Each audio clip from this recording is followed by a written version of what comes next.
All right, guys, welcome to Press X Podcast, episode 111.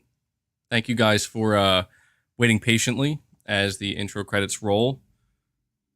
It's a Metal Gear Solid 3 ending. So that was the ending theme. I think it's called a debriefing. Not sure how many of you guys remember that, but yeah, that's one of the best moments in Metal Gear Solid in gaming history, in my opinion. But yeah, thank you guys so much for being here. Thank you for waiting patiently, as always. And I also want to wish everybody a happy Memorial Day weekend. I hope everybody is getting to spend some quality time with their family. Let me see here. Caped Crusader, member for 15 months. Greatness waits. Thank you, buddy. You're saying this is why competition is very necessary. If not for Xbox Game Pass and its success, Sony would have never introduced these new tiers of PlayStation Plus. Yeah, it's very true. Competition is critical within any industry. I mean, all around. You know, that's how people get better. That's how these companies get better. And I've always been an advocate for competition. So I absolutely agree with that, Caped Crusader. Wow, this is really interesting. So I guess YouTube, I don't know. Yeah, it looks like they updated the way that they display super chats on the Stream Deck here, which I don't like because the way it used to list the super chats is the same way you see it in the chat box right now, where you see the different color coding, green, yellow, blue, the whole thing. But apparently they removed that, which I don't like because it makes it a lot more difficult to read. It's just a static color now. I wonder if it's like a glitch or something. Yeah, I definitely don't like that. They should go back to the way it was. That's actually really annoying. It's always, that's the thing about doing YouTube and stuff like this, is you never really know. I mean, I guess if you pay very close attention and you read every single update that YouTube brings out and everything they're doing, which I don't, you know, you just sometimes start a live stream and there are changes and you're like, oh, I didn't know this was a thing. But it's not that big of a deal. I'm hoping that it doesn't like confuse me or mess me up.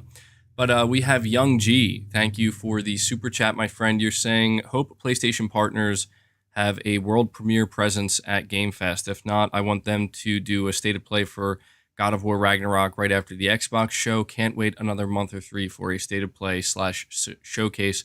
It's too dry right now. Yeah, dude. Definitely. One of the biggest topics we're going to be discussing today absolutely is going to be it's going to be about the state of play that Sony announced and whether or not they're actually going to do a showcase at some point. You know, I'm going to talk about my expectations for the state of play. I mean, obviously, I told you guys that I talked to a source that I was trusting in, and like I don't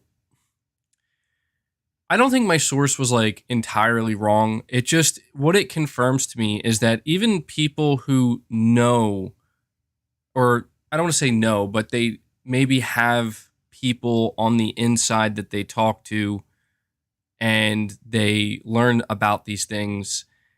It just seems like even the people that they talk to don't know the difference between like, okay, so this is when Sony's doing an event. And then the question becomes, okay, is it an event or is it a state of play? Because there's a pretty big difference between the two. And I think you guys know that. And it's, you know, it's interesting because the way I see people talk about state of plays on the internet, yeah, my cats are my source, guys. Turns out they were only half right. Boss was only half right. But the way people talk about state of plays or the way people talk about Sony events, it seems like there are a lot of people who, if you say, Sony's doing an event, they will assume that it's a state of play. You know what I mean? So it's like at this point, it's, I don't know, it's more difficult to differentiate between a showcase and a state of play simply because a lot of people who don't pay really close attention probably don't even notice the difference. You know, a lot of people last September, for example, they probably just figured that was a state of play, just a really good one, you know? But there is a difference between the two. And, you know, I was under the impression that what Sony was going to announce for June was actually like a showcase. Now, we had heard from, I think it was Account NGT, who's been relatively reliable at things. You know, he came out a couple days ago and was like, last he talked to his source, Sony isn't planning a big showcase of any kind for the month of June. They're shooting for September. So I want to talk about that a little bit more because I think Young G, a lot of people I think do feel similarly to how you feel. And yeah, it's a weird situation because the thing about Sony announcing state of plays, specifically like the one we're getting on Thursday, I think it's on Thursday, right? June 2nd is a Thursday. Yeah, it'll be this upcoming Thursday. The thing about Sony announcing state of plays like that is people want to get excited. You know what I mean? And people do get excited.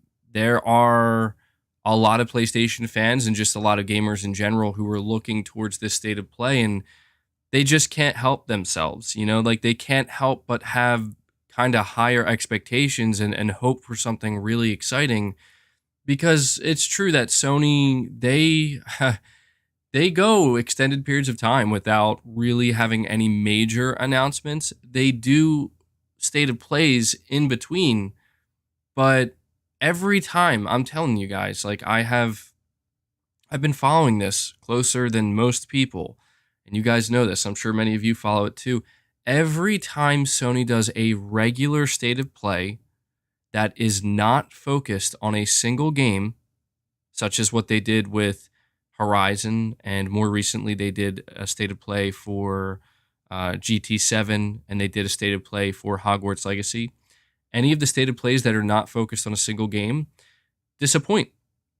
They disappoint the majority of people. And I know that we kind of get into these, I don't want to say arguments, but there's kind of this strife, a little bit of back and forth where there are PlayStation fans and people who know what to expect, who keep their expectations low, and they basically turn to all these people who are kind of dumping all over the state of play. And they say, guys, like your expectations are too high. When Sony says they're doing a regular state of play, don't expect much. And if you expect too much, you're going to be disappointed. They're not going to have anything of significance. And even right now, I see people kind of talking about their expectations for this state of play, how people are hungry for God of War Ragnarok, and they're hopeful that God of War Ragnarok is going to show up. And I just feel like I have to kind of turn to people and say, well, guys, like, look, if you read the blog post, Sony didn't mention anything about PlayStation Studios. The only thing that Sony mentioned is third-party partners and PlayStation VR2. Now, is there a chance that we could see a Sony first-party studio talk about a PlayStation VR2 game? Yeah, I think there's a real possibility of that for sure.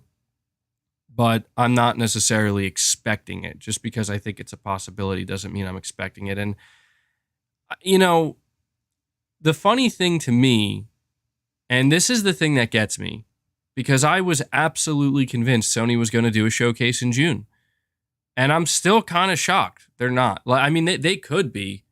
I think it's worth noting that they're doing a state of play on June 2nd. There's no rule that says Sony can't also do a showcase of their own later in June, but I'm not expecting that at all.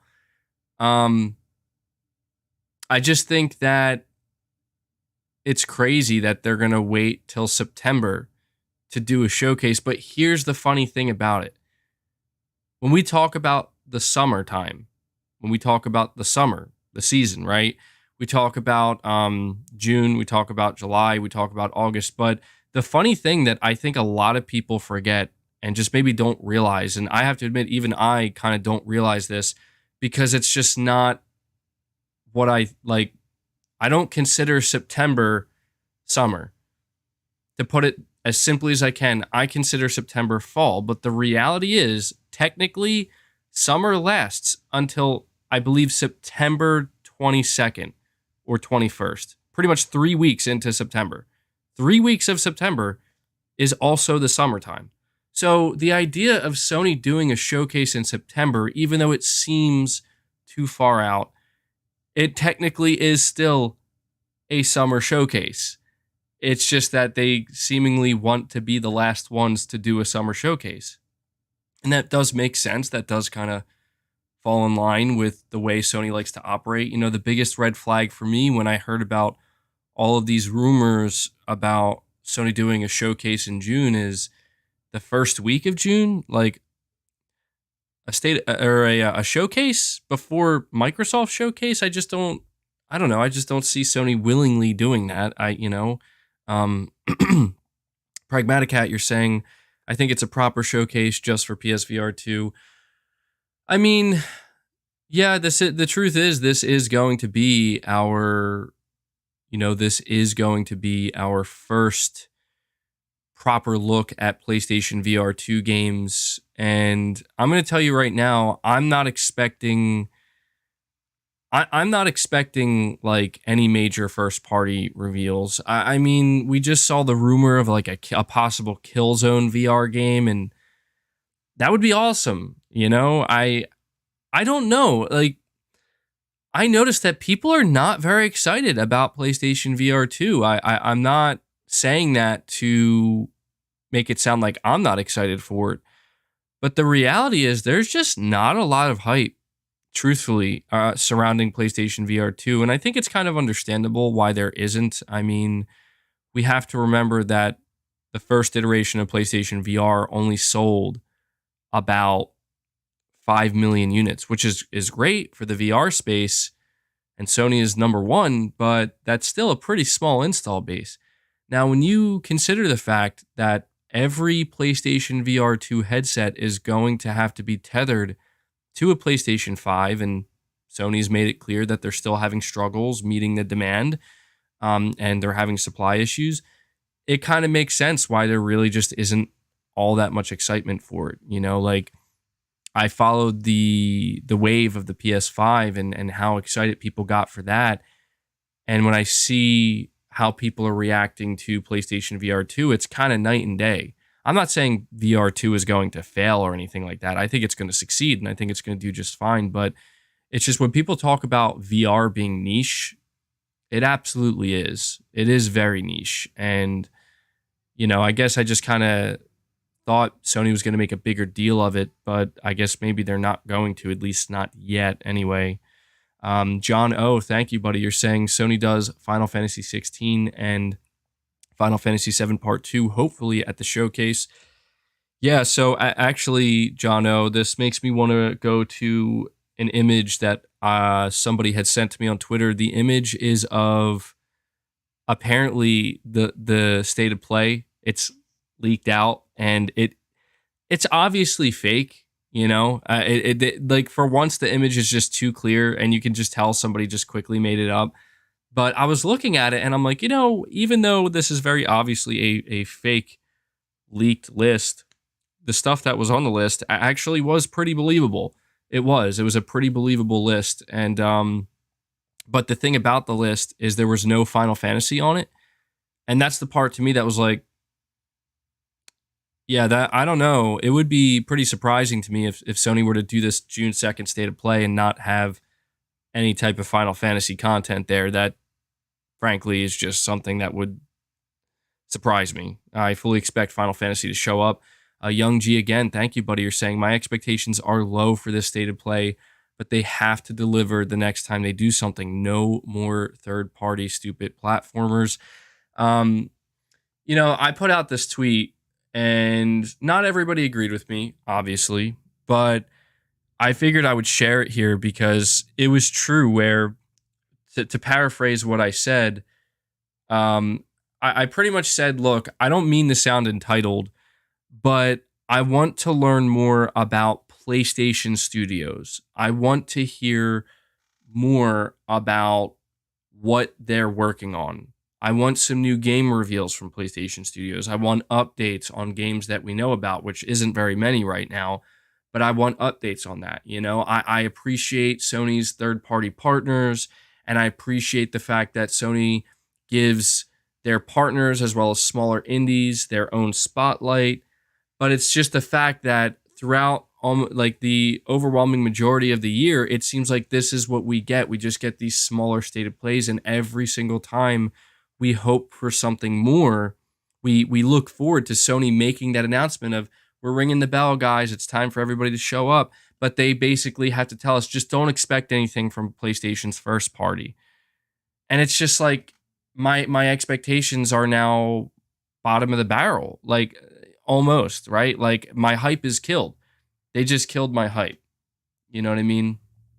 And that's the thing that I just, it is tough to think that, well, we got to wait till September. I mean, that's if that's how Sony's going to do things, it means that Sony's going to do one showcase a year, and it's going to happen in September. And I just really didn't think that's what Sony was going to do. I have to admit, like, I really still am kind of surprised that it's June, Summer Game Fest, Xbox is getting ready to flex as hard as they can with their showcase, hour and a half long, almost, 2 hours, whatever it may be. And Sony's just like, 30 minutes, third-party partners. And it's like, we know you have things ready. Like, what's up with all these rumors, guys? What's up with the rumors of The Last of Us remake? Oh, that's supposed to come out at the end of this year? No way. There's no way that's going to happen now. Unless that game shows up on June 2nd, there's no way that's going to happen. Because it hasn't even been announced. God of War, that's different. God of War is going to come out this year. But I'm of the mindset, and I'm convinced at this point in time, that we are absolutely getting a dedicated God of War state of play. I think that's going to happen actually possibly before the end of June, but maybe in July. I absolutely am anticipating that. And I'll tell you right now, if Sony does not do a dedicated state of play this month or within the first 2 weeks of July, the game's not coming out this year. Now, I am 100% convinced it is coming out this year. So absolutely, we're getting a God of War state of play. And I think that's why Sony doesn't care. Truthfully, I think that's why Sony doesn't care about doing these state of plays, because they essentially have found a way to create mini events with their own games. And this is why I can't really be that upset, because even though I know this state of play is not going to meet people's expectations, it's just not. All right. And if it did, I'll take the L. I'd be happy to take that L. If people are happy about this state of play and not complaining and not voting on Jeff Keighley's Twitter poll, giving it a D, right, and giving it a B or an A, I'll take the L, and I'd be more than happy to. But I just don't think it's going to happen. I think people are going to be upset because they're going to do the same thing that they always do, which is, oh man, here we go. Sony's going to announce God of War Ragnarok's release date. They're going to start showing off their big exclusive games. And it's like, no, they're not. That's it. That's not what they're doing. And a lot of people, frankly, are just not interested in VR. So that's also working against them. But I think the reason why Sony doesn't care is because not too long after that, they're just going to be like, oh, by the way, we're doing a 20-minute dedicated state of play to God of War. And boom, there you go. Sony doesn't have to do an event. Look, I'm going to be real about this. All right. I'm not saying this to make it sound like Xbox's showcase won't be good, because it probably will be good. But God of War is such a big game and such an exciting game. There's so much anticipation surrounding God of War that I do think a 20-minute dedicated God of War state of play can compete with an Xbox showcase by itself. I do, because you're going to see, like, it's going to be a record-breaking state of play. The viewership is going to be unreal. And I think Sony knows this. I think this is exactly how they're going to do it.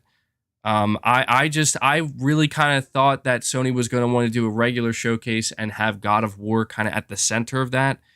But the more I think about it, it's like, well, if you know God of War can create that much excitement and generate that much hype just by itself, then, wouldn't it just make more sense to just kind of give it its own state of play like you did for every other game? And I'm like thinking to myself, yeah. By the way, guys, I'm going to read these super chats. Before I do, I did just want to say, because I forgot to do my little intro, for everybody who's here, first of all, we have over 780 people here, which is awesome. Thank you guys so much for taking time out of your day to hang out with me. Please hit that like button. It really helps the podcast and the stream out a lot. It helps with the algorithm. It helps kind of spread the podcast out there. So if you enjoy the content, hit that like button for me, even if you're somebody who's watching later when it's not live anymore. And some other ways you can support me if you really appreciate my content. Just watching the content helps. You can become a channel member. Shout out to all of my channel members. You guys are awesome. You can also donate a super chat like some individuals, generous individuals have here. This is a way for you to support my podcast directly and support my content directly. And I will continue to say it every week. You guys are the backbone of the channel and certainly the backbone of the podcast. So thank you guys for all you do. Let me see. We have Drive By Joe. You're saying, couldn't the showcase be all about the new PlayStation PSN Pass? I guess you meant to say like a PS Plus that comes out this month, right? I mean, that's the thing is, I don't think Sony cares too much about giving too much time. I don't want to say time, but the way Sony has been handling PlayStation Plus Extra and Premium, it's been through blog posts. It's been through little minute-long trailers, and that's just the way they've been doing it. I don't think Sony cares too much about being like, oh, we got to make sure we have a little event for PlayStation Plus Premium.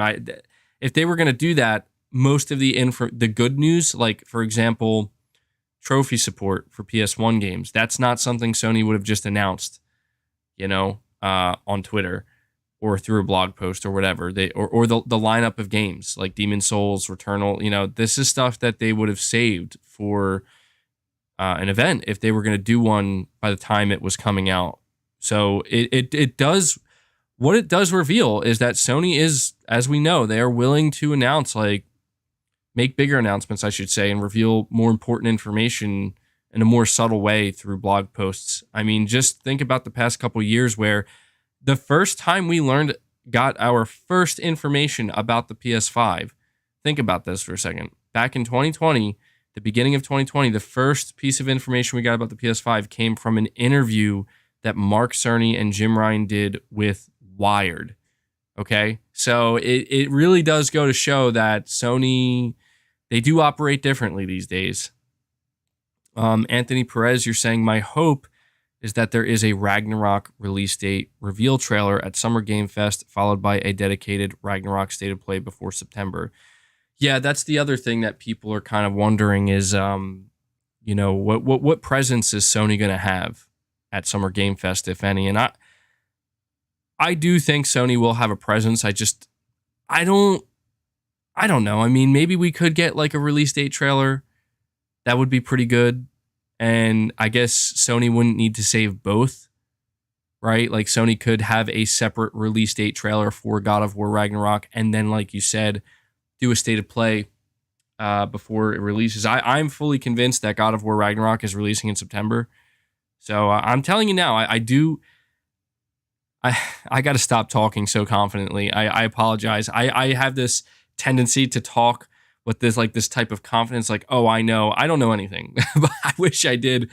But I'm just saying, like, I would not at all be surprised if we get 2 state of plays in the month of June, the June 2nd state of play, and then before the end of the month, we get one dedicated to God of War. I would not be surprised about that.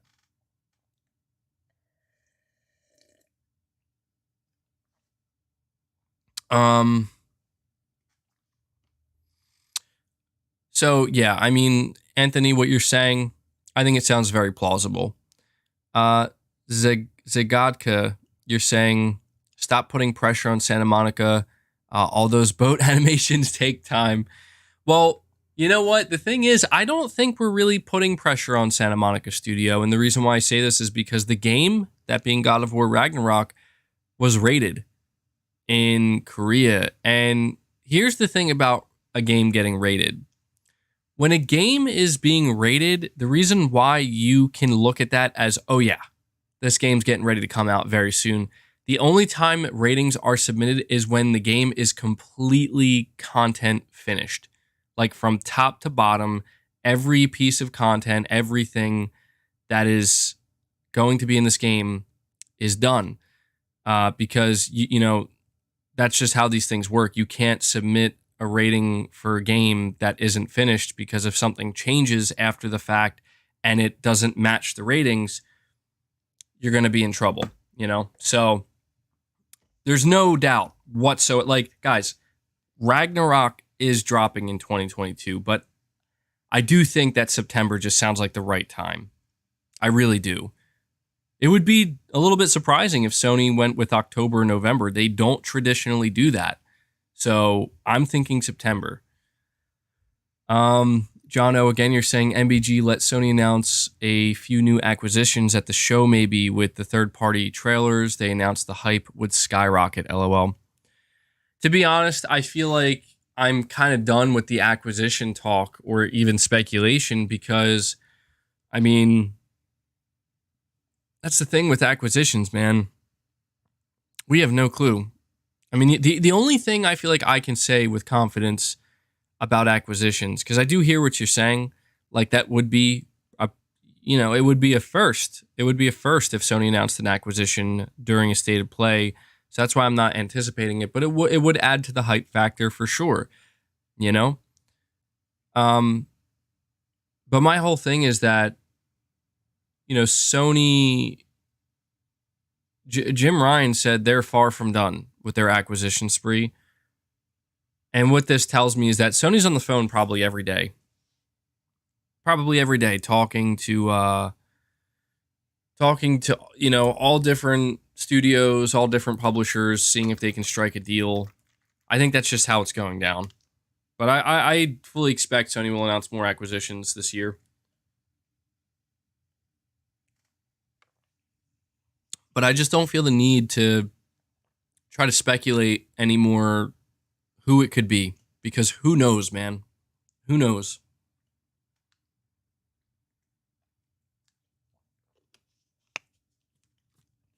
John O, or sorry, Drive By Joe, you're saying speak it into existence. I want to, man. I want to. I've been trying. I've been trying for years. But some things I do speak into existence, others not so much. So, you know, talking about Summer Game Fest, one of the things I saw, I think it was the official Game Awards Twitter, they came out and they were asking people to, you know, reply with what they believe is going to be the most exciting game announcement over the course of Summer Game Fest. And you guys already know what I said. I said, look, if Hideo Kojima's Silent Hill is real, then I think that'll easily be the biggest announcement. But somebody replied to me.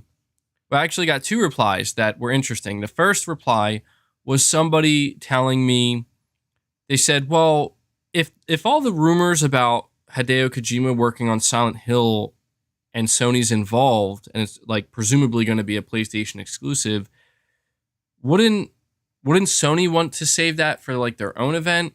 And I think the answer to that is obviously yes. I don't think Sony would be okay with giving a reveal like that to Jeff Keighley for Summer Game Fest. But that's the thing is, like, I was basically explaining to this person that if this is real and this is something that's going to be announced, again, presumably this year, I don't think it's just going to be a clear-cut announcement, guys. Like, I'm not anticipating that Jeff Keighley's going to be like, and here's our friend Hideo Kojima to talk about his new game or announce his new game.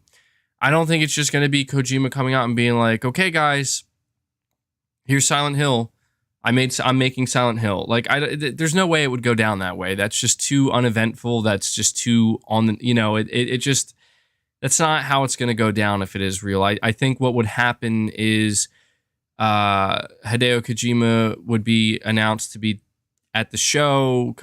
Jeff Keighley will be like, let's take a look at what he wants to show us. And it'll be some kind of like teaser that people are like, huh? What is this? What was that? Now we got to spend the next couple of weeks dissecting it and figuring out what Kojima's trying to do. I would be very surprised, truly, if when we finally learn about Kojima's next project, if it's just as simple as, here it is. That's why I don't believe the Death Stranding 2. I mean, I believe it, but it just is so weird to me, right? Like, with Norman Reedus, for the second time, just casually, yeah, we're making Death Stranding 2. It's like, you just took away, like, Norman Reedus doing that just took away anything, like any hype factor that Kojima could have had, right? That game could have had.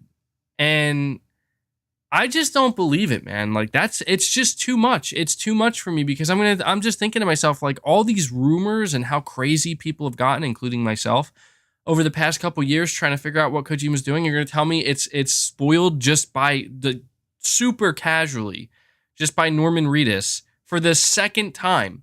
Oh yeah, we're making Death Stranding 2. Like, dude, no, I just don't believe it. That's not how this works. That's not how this works. It's worth noting.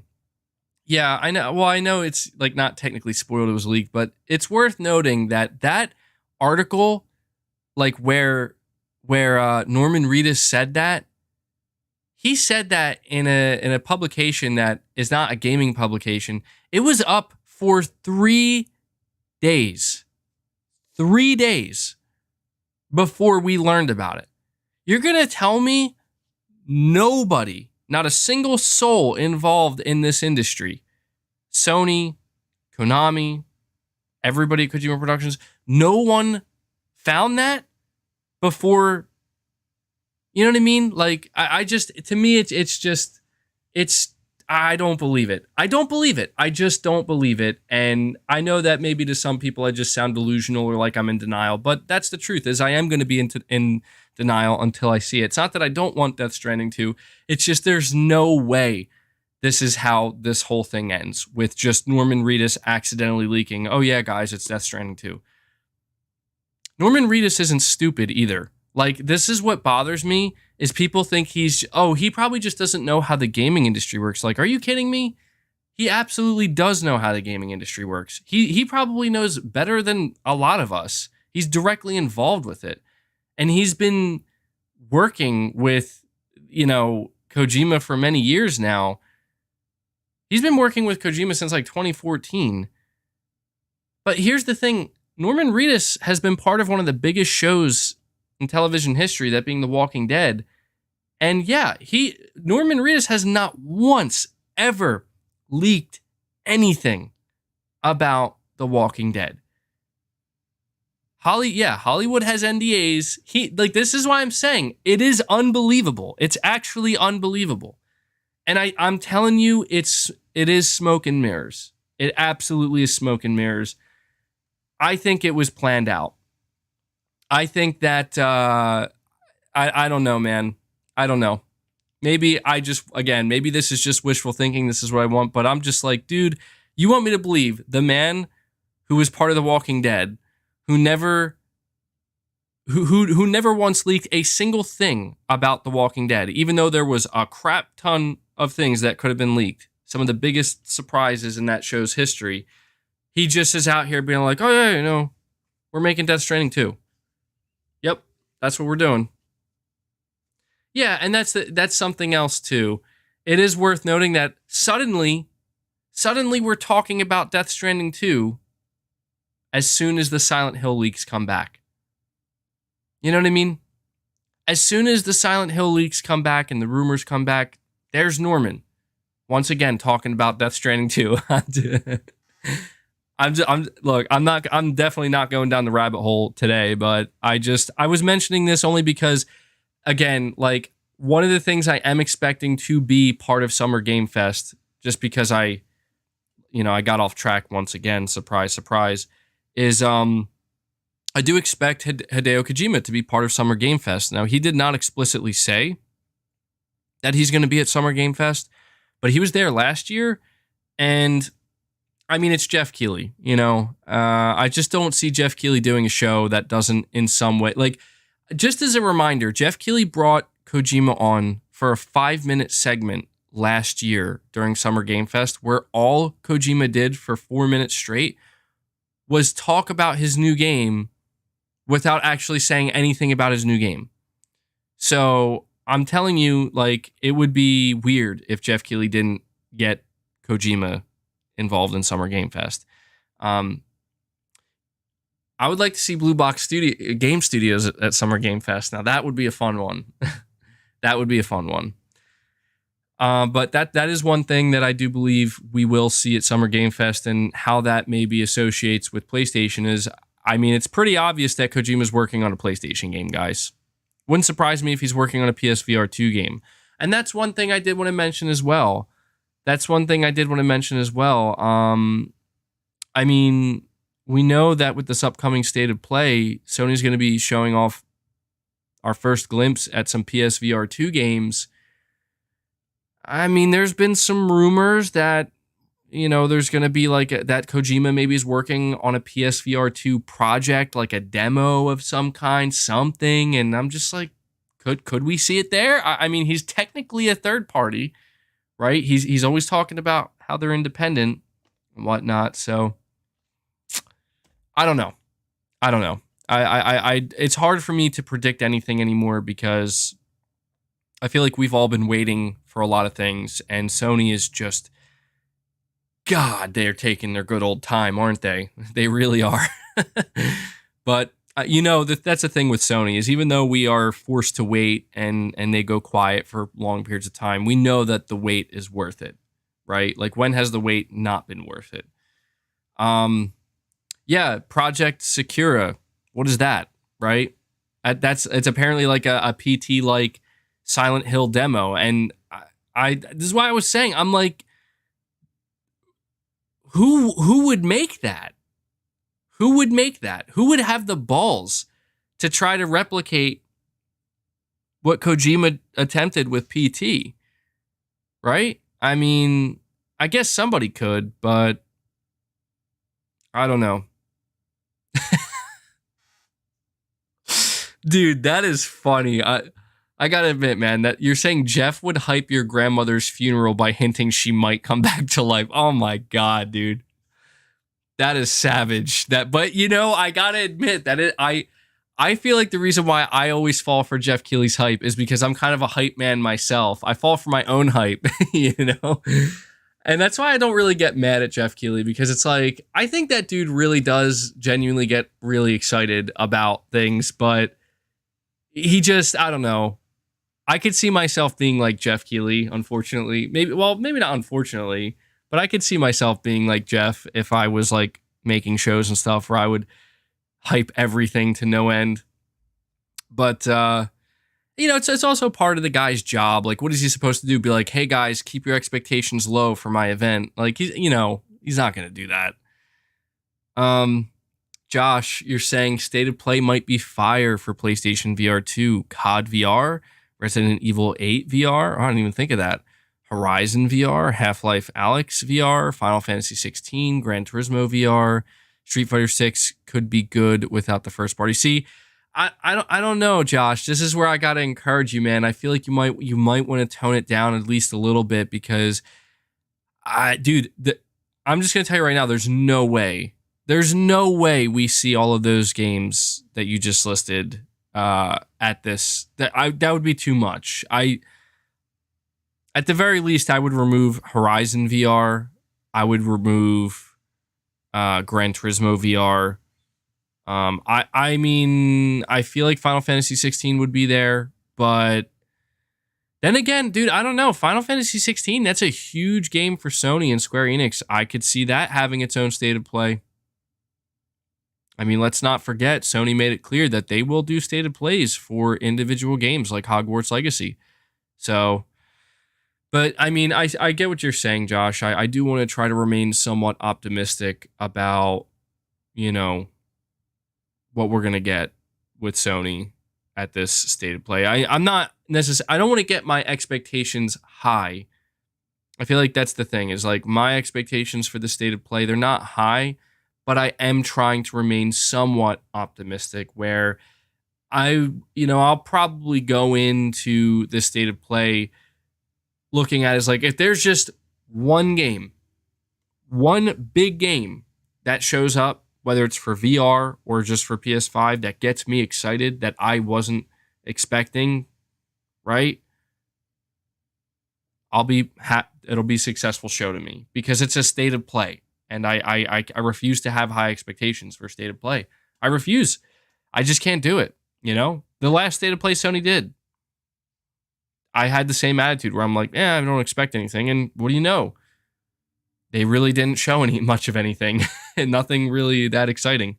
So, Rari2X, you're saying, calling it right now, Sony will have a showcase on September 23rd, 2022. That date is a Friday and also the anniversary of Sly Cooper. Yeah, I want to tell you this. Here's my big fear with Sony. Okay? Here's my big fear with Sony and their showcases and what's going to happen. So at this point in time, there's no doubt in my mind that Sony, they're doing a showcase in September. I think at this point, it's pretty much safe to say, maybe it's not, but I think it's an okay assumption to make that Sony will be doing showcases every September. And it's clear that Sony still does care about June because they are doing a 30-minute state of play. So they are doing something for June. They're not just going to let it go by and not have any presence. But the showcases for Sony are at the end of summer in September. The thing that I'm scared about with Sony is I will not be able to survive another 40-minute showcase like we got last year where there was only 10 minutes dedicated to first party stuff. I can't do that.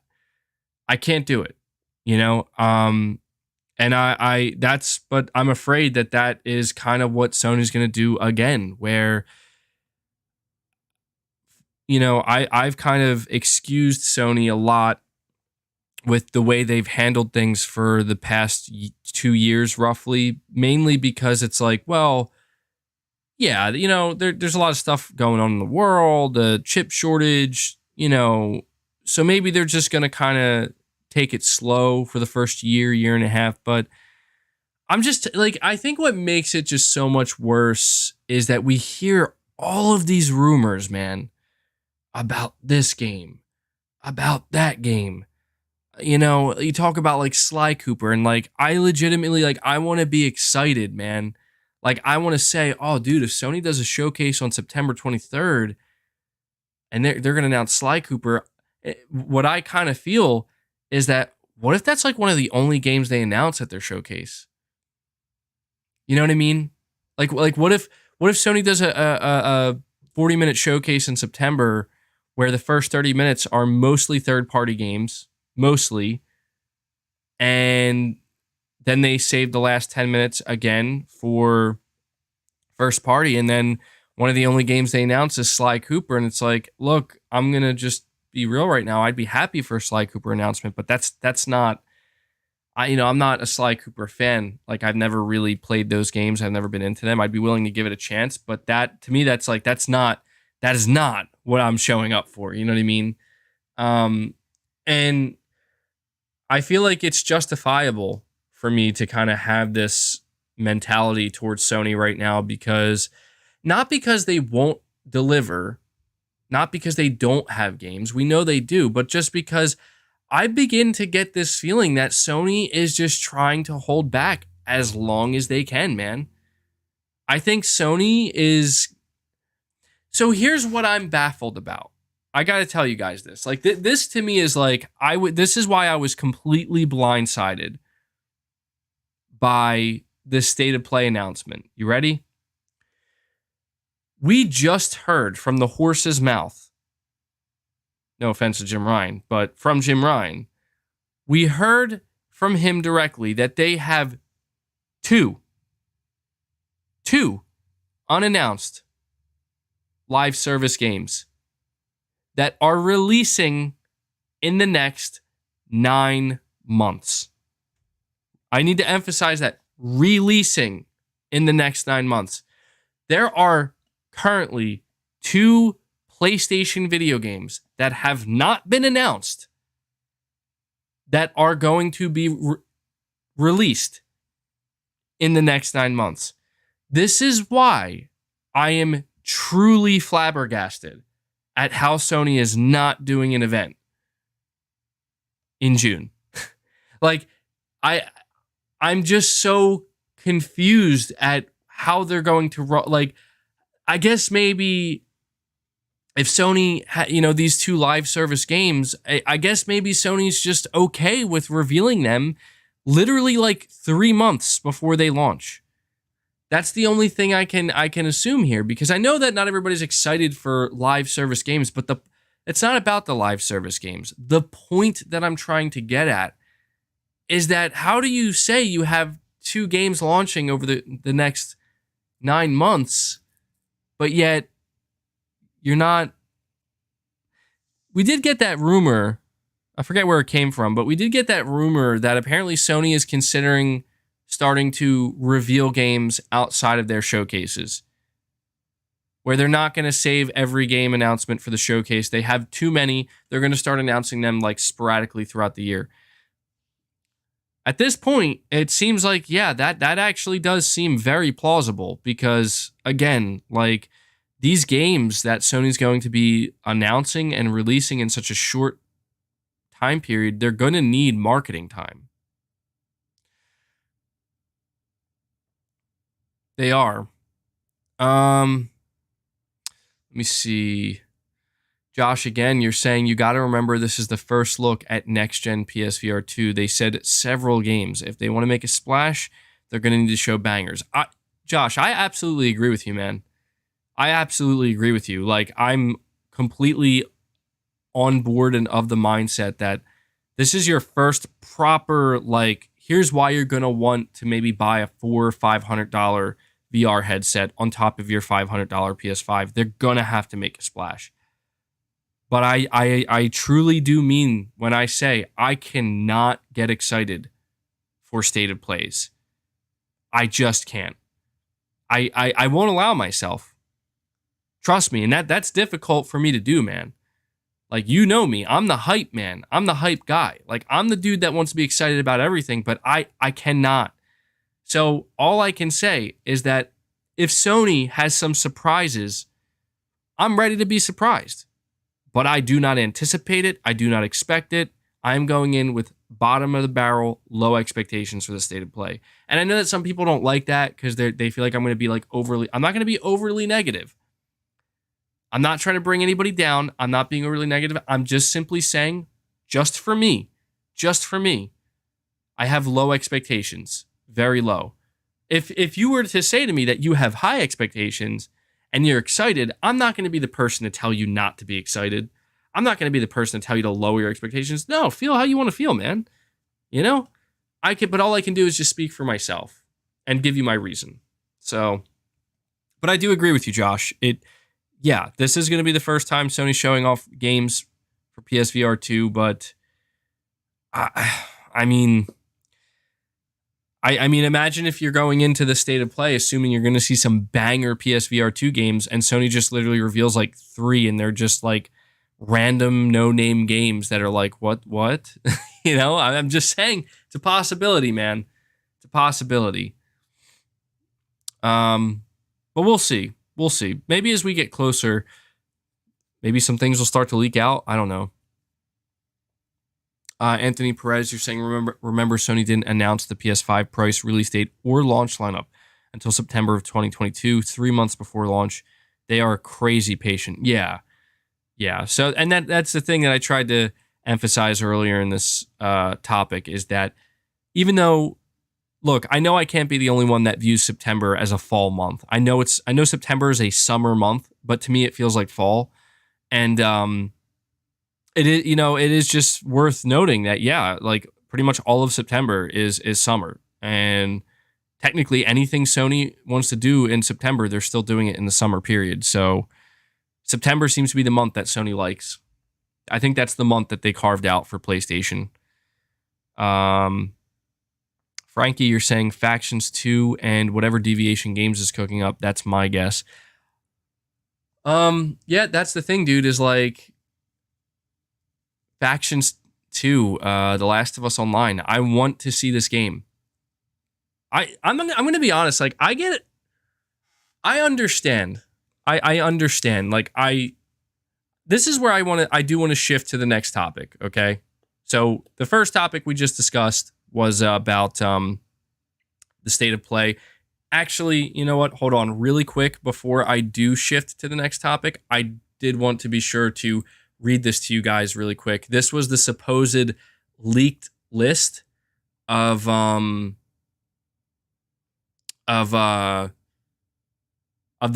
games that we're going to see at the state of play. So I'm just going to read this list to you, and you know, you guys can make of it what you will.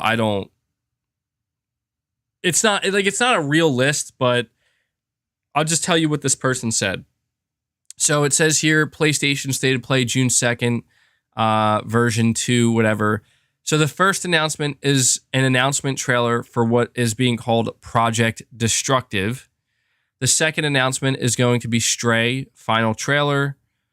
The next announcement is supposedly going to be Street Fighter 6, first trailer. Then after that, Project Eve, that's going to get a new trailer. Forspoken is going to get a story trailer. Little Devil Inside, a gameplay trailer. Tachia, a story trailer. PlayStation VR2 overview. This is apparently just going to be like, I guess, footage or like maybe an introduction trailer. Call of Duty Modern Warfare 2 for PSVR2 announcement trailer. Resident Evil Village, Last Hopes update plus PSVR2 gameplay trailer. Avatar Frontiers of Pandora for PSVR2 gameplay trailer.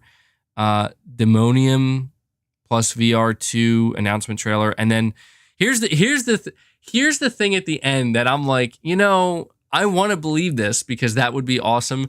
Resident Evil 4 remake teaser trailer. And like, the thing is, I'm looking over this list and they have the timestamps next to it.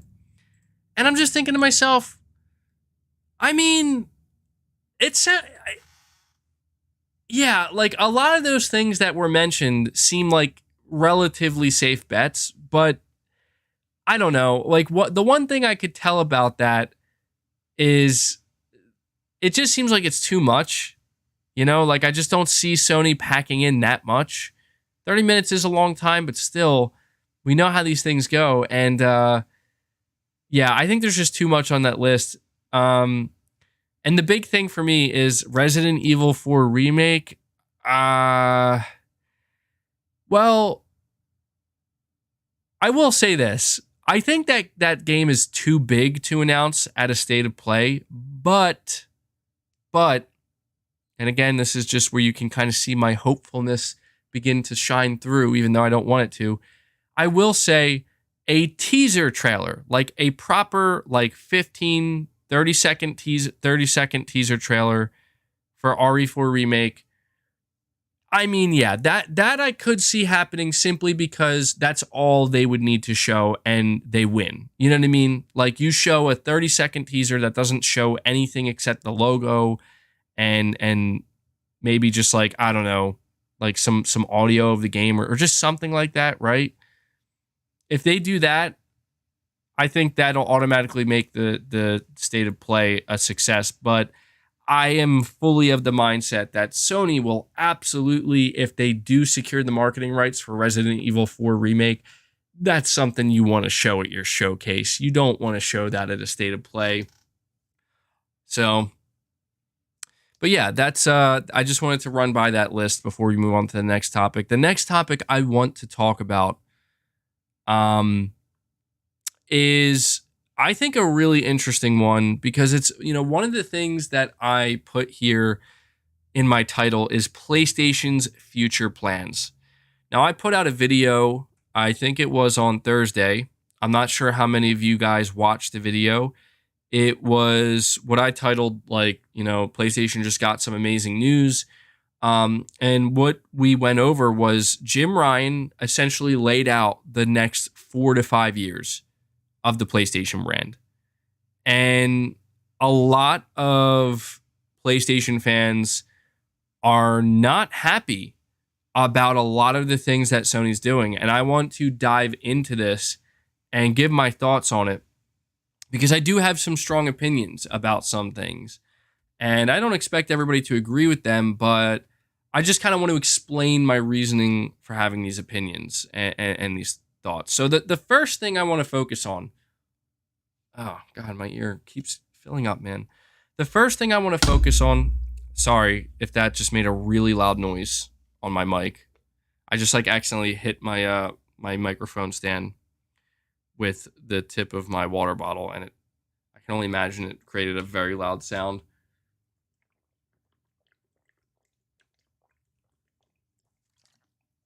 Sorry to all the headphone users. I apologize. I'm gonna put this over here so that doesn't happen again. I'm sorry, guys. You're saying do it again. I'm not gonna do it again. All right. No, it's not water from Mars. It's just some spring water with an electrolyte powder drink. Okay. So the biggest thing I want to talk about is Sony's emphasis on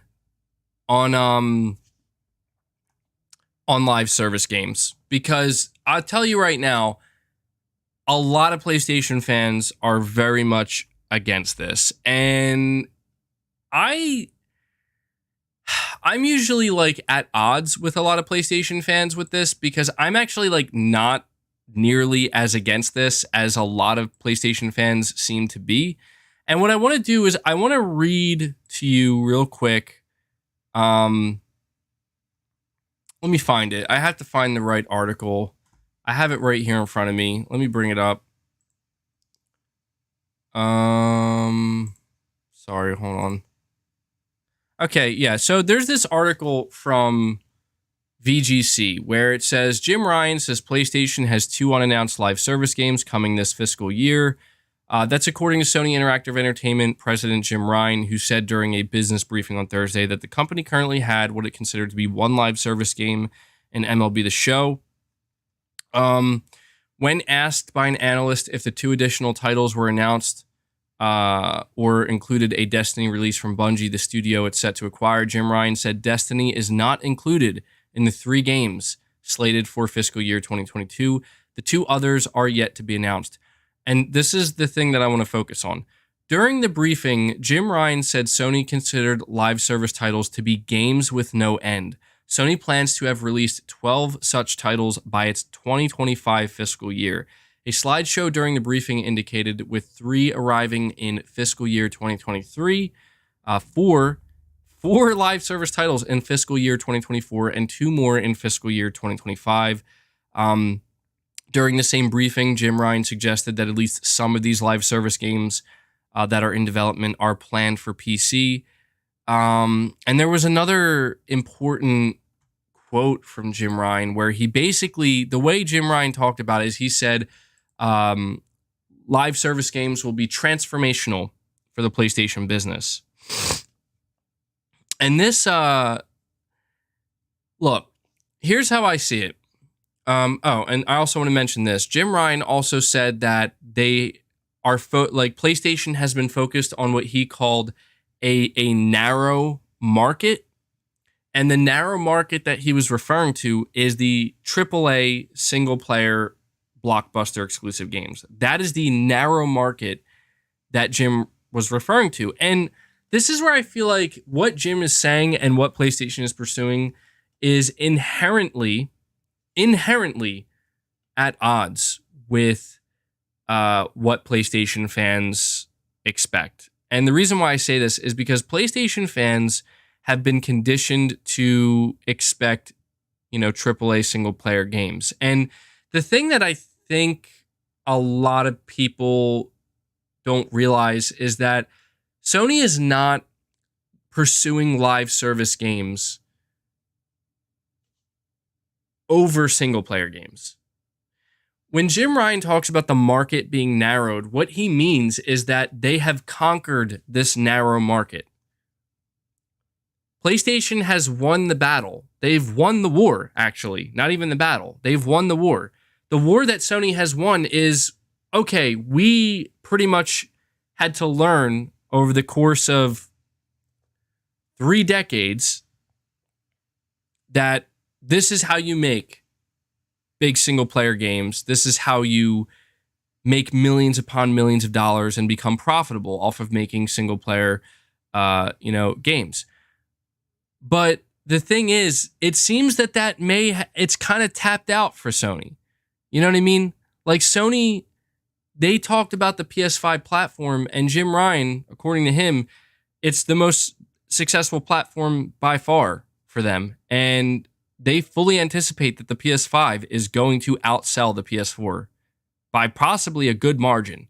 Like they're basically saying that like PlayStation 5 and our games are on fire. Like they are on fire and they have not stopped being on fire. So with this in mind, Sony, they don't want to just kind of sit back and say, well, we've conquered this area of the gaming market, so that's it. We're good. We're just going to sit back and chill. That's not what they're going to do. That's not what any business would do. It's called growth vectors. And games as a service is the growth vector for Sony. And I just want to make it clear right now that I have no problem with Sony doing this, because if they weren't pursuing live service games, they would be pursuing something else. And I'm fairly confident that if they were to try to pursue something else other than live service games, it would potentially be disastrous. Because the thing about these live service games is Jim Ryan pretty much made it clear what they're trying to do. Okay? What Sony is trying to do is exactly what we think they're trying to do, which is they're going to take 12 live service games, all right? 12 live service games over the next 5 years, and they're going to throw them at the wall. And they're going to see how many of them stick. Because once Sony finds 1, 2, maybe 3 successful live service games, that's it. That's it. It's over. By that, I mean they have succeeded. They have achieved what it is that they want. But here's what we need to realize, and I talked about this before.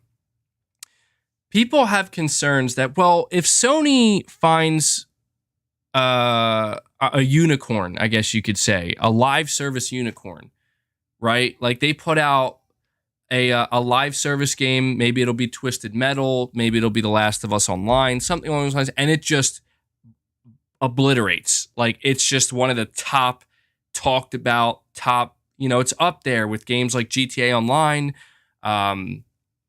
Fortnite, Apex Legends, the whole thing. If Sony does this, the big fear that people have is they're just going to stop making single player games. That they're just going to be done. That they're just, we're not doing that anymore. And see, this is where people, I think, don't actually know PlayStation well enough, if that's really what you think.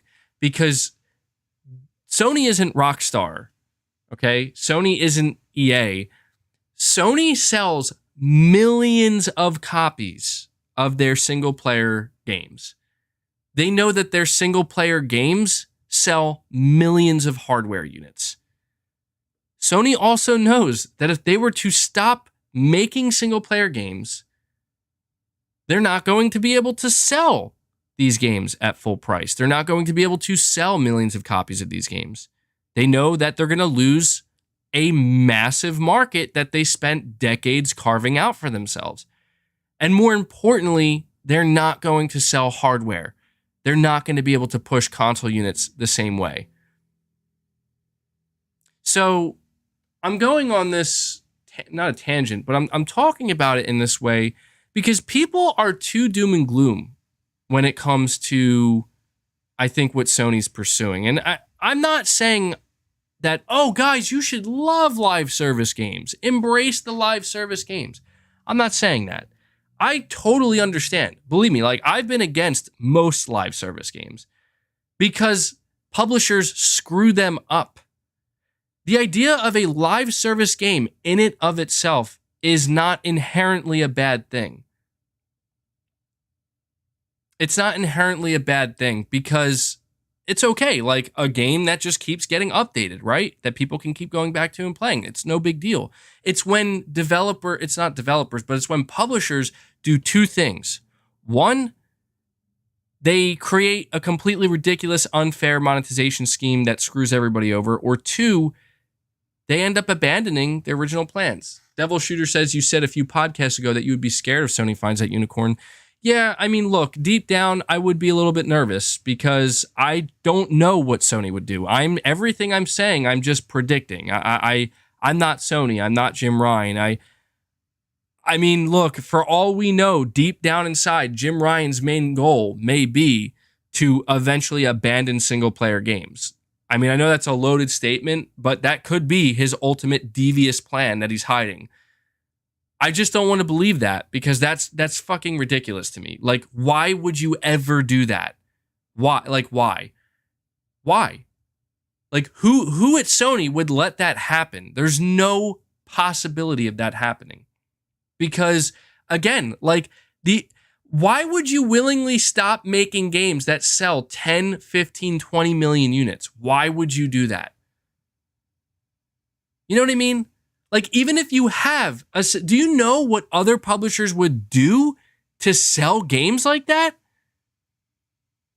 Even Rockstar, guys, I need to remind you, even though Rockstar has greatly reduced the amount of single player games they made, keep in mind, they still made Red Dead Redemption 2 after GTA Online was a massive success. So it's not like it's ever permanently going to go away, but I think the biggest justifiable fear that people have is what if we get less single player? What if because of Sony's pursuing live service so much that we get less single player games and less single player output? I think that is the most genuine concern. I think people need to kind of stop with this idea that Sony's going to stop making single player games because it's not going to happen. But the idea of less, well, yeah, that could be a reality. It depends. But then again, you also have to consider that Sony's ramping up their studio, production. They're increasing their studio capacity. So, I mean, look, that's not something you see Rockstar doing. That's not something you see these. That's not what Epic Games is doing with Fortnite. Instead, they're like, let's make our own store and let's focus on our engine. Why would Sony Sony is not going to be making all of their studios or converting them into live service studios. It's just like I said, like when The Last of Us Online comes out, if that game takes off and it's a massive hit, it doesn't mean Naughty Dog isn't going to keep making single player games. It's just never going to happen. It's not going to happen. And I don't know why people think that it's going to. The Caped Crusader, you're saying MBG people should be very worried with live service. If Sony makes more money with live services, the quality in single player will lessen a la Rockstar. Well, that's the thing, the Caped Crusader. We don't know that yet. Because, I mean, look, I've had a negative outlook on Rockstar, but the reality of Rockstar is, can anybody argue the quality of the single player aspect of Red Dead Redemption 2? The truth is, no, we can't argue that. We can't, because it's one of the highest quality single player video games ever made, and GTA 6, I'm assuming it will have a proper single player and it will probably be the same way, and that's why I'm saying it's like Sony is not going to sacrifice the quality of what they've spent decades building up to, even if they find monetary success. Because here's what I want to remind people. I want to remind people of this. Sony is in the best position. No, not Sony. PlayStation, as a business, as a platform, is in the best position they've ever been in financially. They are more profitable than they've ever been in their history. Do you know how they achieved this? Through single player games and the PS5 hardware. Now, this is important to understand because this is the foundation in which Sony sits upon. I know that they have big, people need to understand that their big goals, Sony and Jim Ryan's big goals with live service games, are simply to find other sustainable revenue sources. That's all it is. You're not going to see the quality of their single player games reduce. If anything, because keep in mind, Sony cares about selling hardware. If anything, if Sony finds a unicorn live service game, even if they find 2 or 3, that actually would probably improve the quality of single player games. Sony, if they ended up making a boatload of money, like unlimited money, like Fortnite levels of money on a live service game or GTA Online levels of money, my God, do you know how much money they could afford to invest into their current studios, into their biggest projects, into taking more risks without having to worry if it maybe doesn't work out the way exactly they wanted it to? These are the things that, this is why I just don't see it as a bad thing. But we do have to worry about the monetization, right? We have to worry about the way Sony, it's all about how Sony handles it. Now, look, here's the thing. I know how somebody says that's a naive way of looking at it. Well, there is the other aspect to it. You're right. Let's look at the glass half empty here and a possible, reality. If Sony does find those unicorn games and they take off, Sony may have no intention, Jim Ryan may have no intention of reinvesting that money into single player gaming. Instead, they can just report that to their investors and saying, this is pure profit. This is pure profit that we get every month. That's something Sony could do.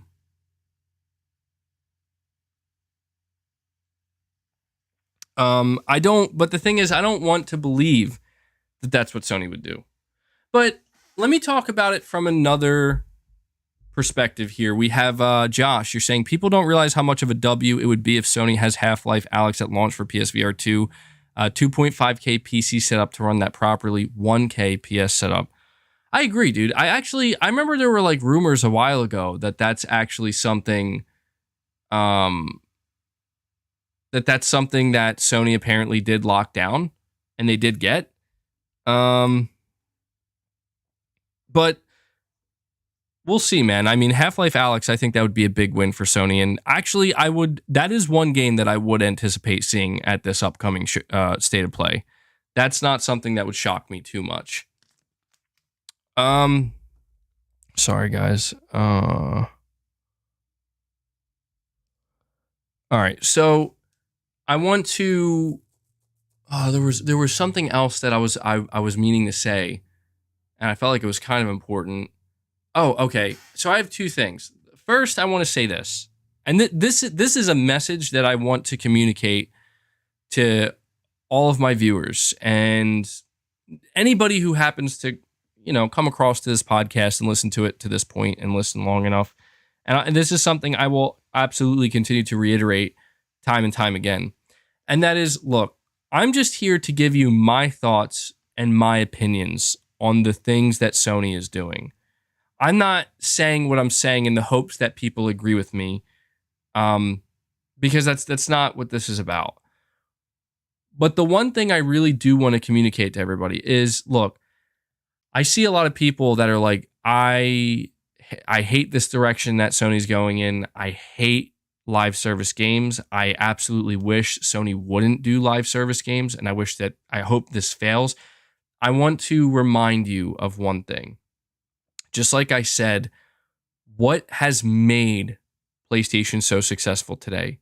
It's because of people like you and me and millions of others paying their hard-earned money, speaking with their wallets. And the message that we communicated to Sony is we want single-player games. We want high-quality single-player games, and we will pay for those games. We want PlayStation hardware. We'll pay for that hardware, right?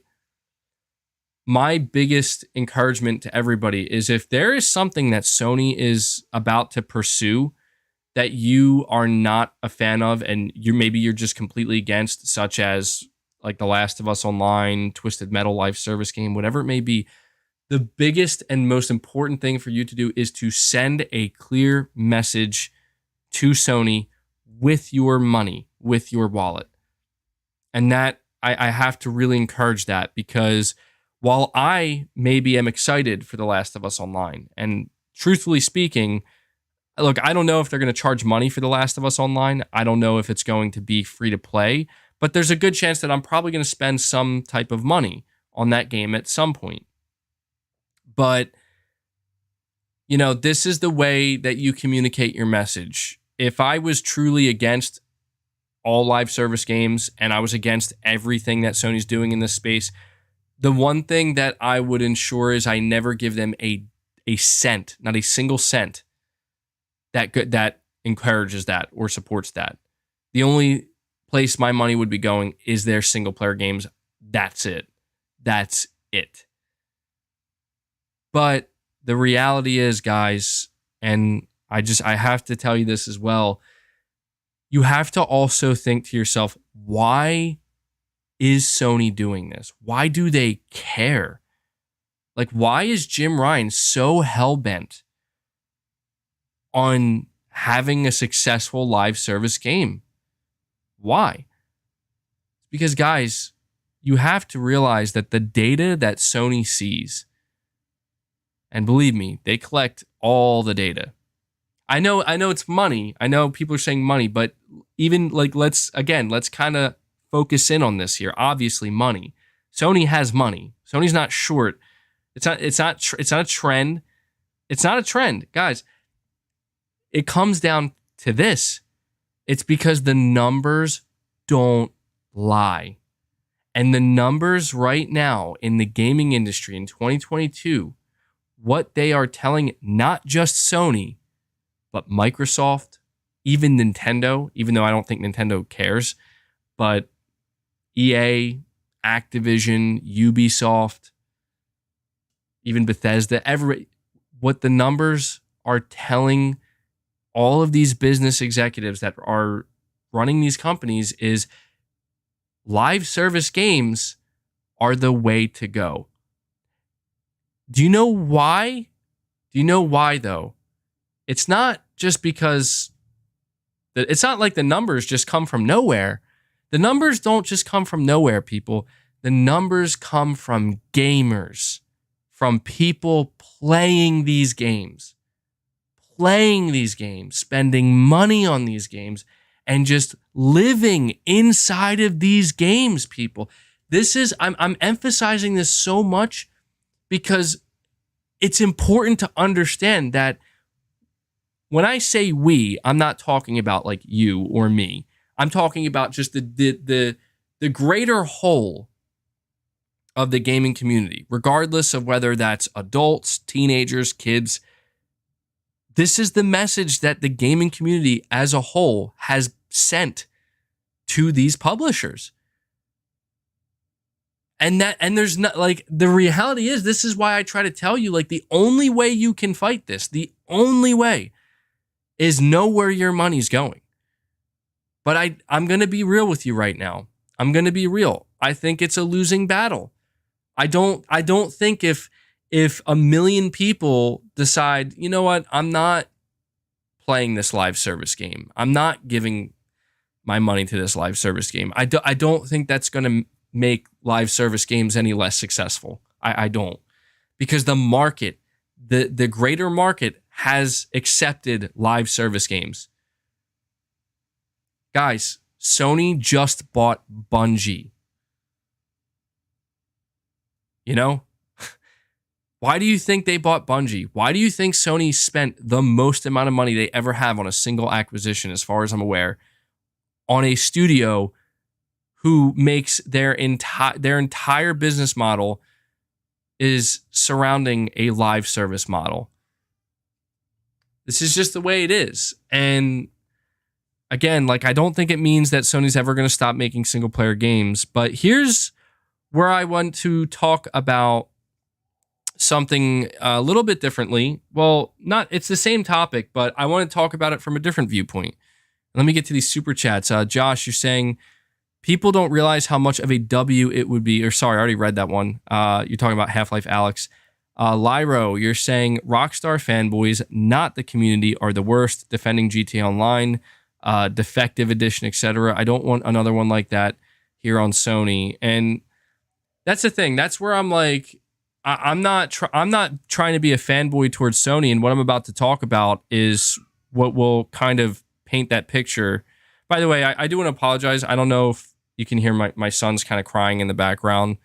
He has another molar coming in. He's still teething. He's very upset today. So if you hear any like crying in the background, that's why. He's not very happy today. He heard that Sony was pursuing all these live service games, and he's very upset. He's very upset.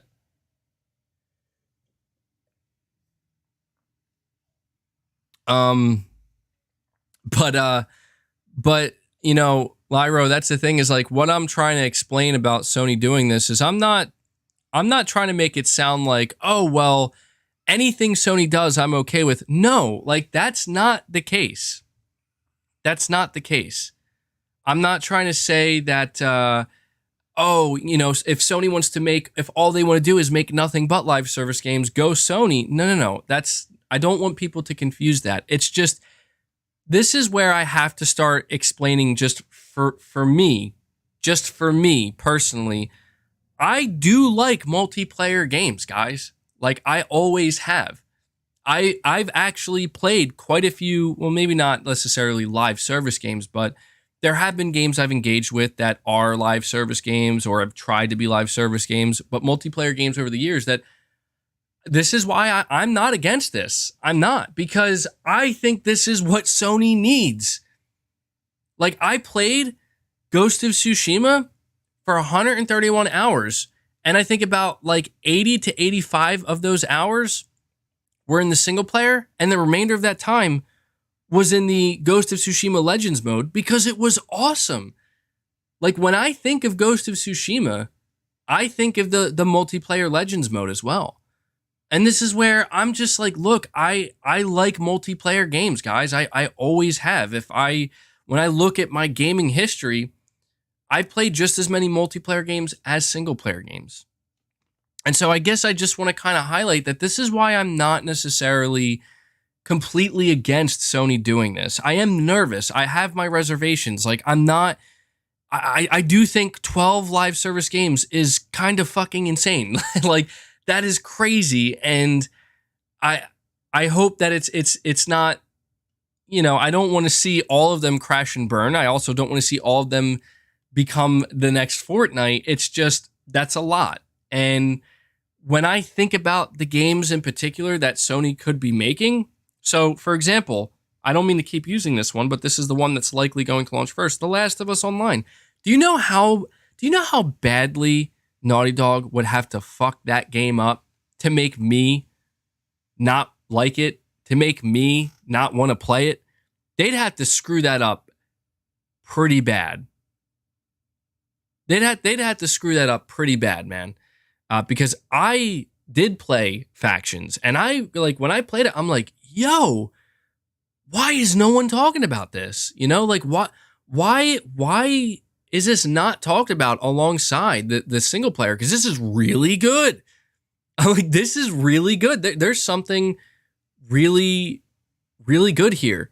And that's why I'm excited, because I'm like, clearly they realize, oh shit, there's something more here. We can do more with this.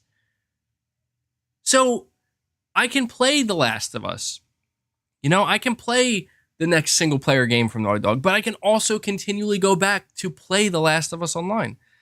And it bothers me that people in I see people in the chat where they're just like, I'm just like capping or lying, or I'm like, you know, this is what bothers me, because like, then you must really not know me. And maybe that's my fault. Maybe I haven't done a good job conveying, but like, I've always played multiplayer games. I've been playing multiplayer games since the PS2 days. So, it's one of these things where it's like, I know that there are a lot of PlayStation fans who are strictly single player, like that's all they engage with. That's not me. That's never been me.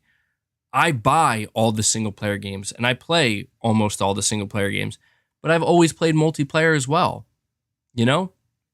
And this is just where it's like, look, I don't like to see what happened necessarily to a game like GTA, where it's like we could have gotten single player DLC, we could have gotten maybe another single player game from them by this point, but GTA Online was just so successful they decided to just quadruple down on that. It's like that is not what I want to see Sony do, you know.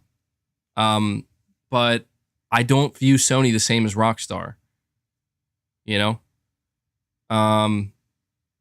Sorry, I have a couple other super chats here. Got Magnum Visuals. You're saying you can cancel Game Pass with Truebill?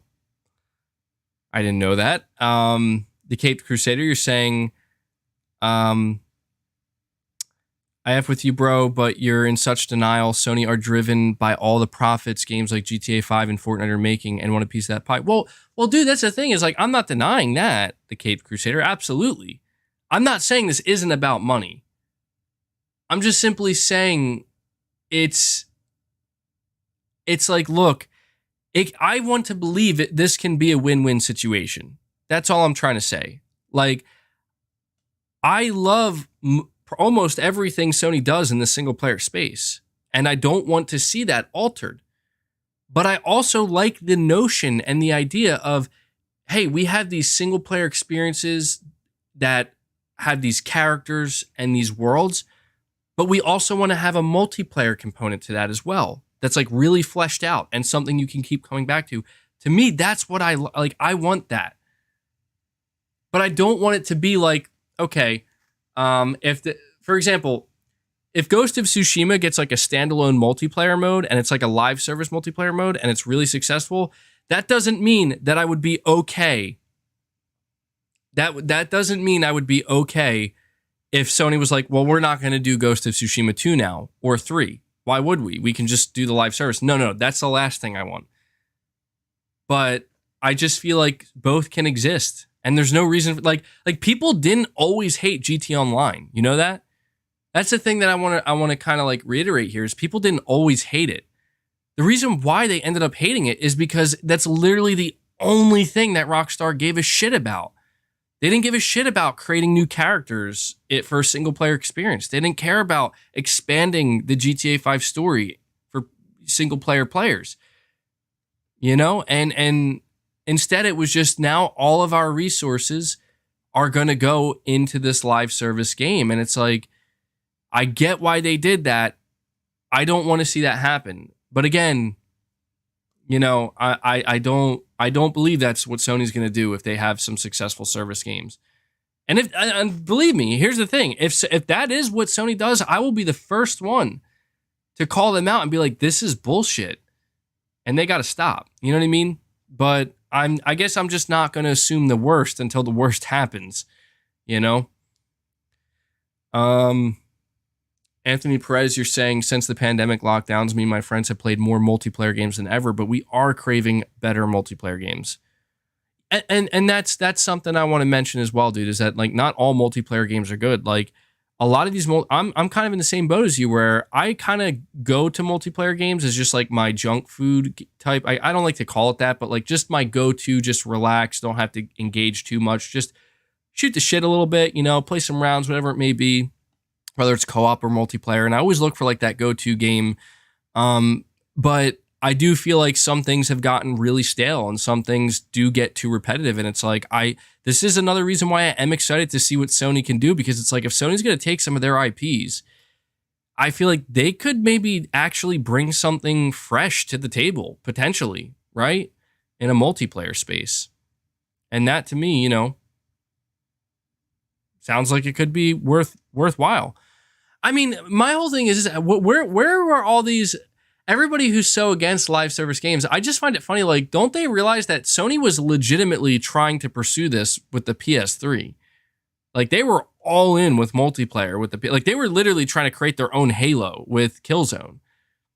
So I just don't understand why people make it sound like this is so bizarre for Sony. Like, Sony's always cared about multiplayer, dude. Like, they always have. Yeah, Warhawk and Motorstar, a lot of other stuff. Saying it failed. Well, I think there are a lot of different reasons why it failed. But this is where it's like, well, and guys, here's the thing. Come on, let's call it what it is here. This could fail too. Oh yeah. Sony could release 12 live service games, and all 12 of those games could just die a swift death. You know? You're saying, but there were no microtransactions at the time. Yeah, that's true. But then again, most of them weren't free to play either. It's going to be a balancing act. But this can fail too. And I think people need to understand that as well. And that's why I'm just saying, like, look, I don't want to make any concrete assumptions either way. I don't want to say that this is going to be great, this is going to be successful for Sony, and it's all going to work out great in the end for everybody, guys, because I don't know that. But I also don't want to say, oh, this is going to crash and burn, this is going to be a nightmare. I don't want to do that either. I've told you guys this before, and I mean this. Sony, at the very least, and I feel like a lot of you guys could at least agree with me on this one, Sony has at least earned, at this point in time, the benefit of the doubt, right? They've done good by me. They've done good by many of you. They've done good by single-player gamers, and things are still going great. You know, I mean, we're talking as if, oh my God, Sony canceled God of War Ragnarok and Wolverine's going to be a live service multiplayer game. You know what I mean? Like, none of this has happened. So I feel like I'm not going to jump to conclusions that they're going to completely screw it up. I mean, look, it's not like they haven't had hiccups and bumps on the road, and it's not like they won't. I mean, trust me, there will be bumps along the road, but, you know, I'm just a matter of putting my money where my mouth is. You know, which is, I like single player games. I already told you guys, I'm going to buy God of War Ragnarok. I'm going to buy probably every other single player game that Sony, AAA single player game that Sony launches this generation. But I'm probably also going to play some, you know, I'm telling you, like, everybody makes it sound like, I promise you, here's the thing. Everybody is making the assumption that this is a bad idea and it's going to fail. But I'm telling you now, if The Last of Us Online comes out I don't think it's going to come out at the end of this year, but let's just say the beginning of next year, Sony's going to make a big deal out of it. They're going to market the shit out of that game, and everybody's going to play it because it's probably going to be free to play. All right? And everybody's going to play it. And before you know it, everybody's talking about it. Everybody's making videos on it. And what if, just hear me out on this one. What if all of the conversation surrounding it is good and positive and people are like, holy shit, this is awesome? What then? You know what I mean? Like this is why I'm just saying I don't understand why everybody assumes everything has to crash and burn. What if it's great? What if it's really good? What if everybody who enjoyed The Last of Us Part 2 or The Last of Us 1, they're like, damn, this is awesome, you know? I'm just saying, like, these are the other sides, you know? These are the other sides of the coin that I think, the other side of the coin that I think some people are just a little bit, they don't want to see that side. Josh, again, you're saying PS4 games until 2025? Hell, nah to the nah. Yeah, that was a little weird, dude. I didn't know what to think. Like, surely Sony wasn't talking about their exclusive games, right? Like, surely they just meant, like, when it comes to kind of supporting the PS4 platform and supporting PS4 games that are on the platform. I don't think, I could be wrong, but I did not read that as Sony's going to be making crossed-in games until 2025. I just think that they basically said that, like, by 2024 and 2025, we're, like, kind of done with the PS4 completely. Like, we're going to kind of walk away, you know? And yeah, they I don't think they were talking about, like, their first party exclusives and whatnot.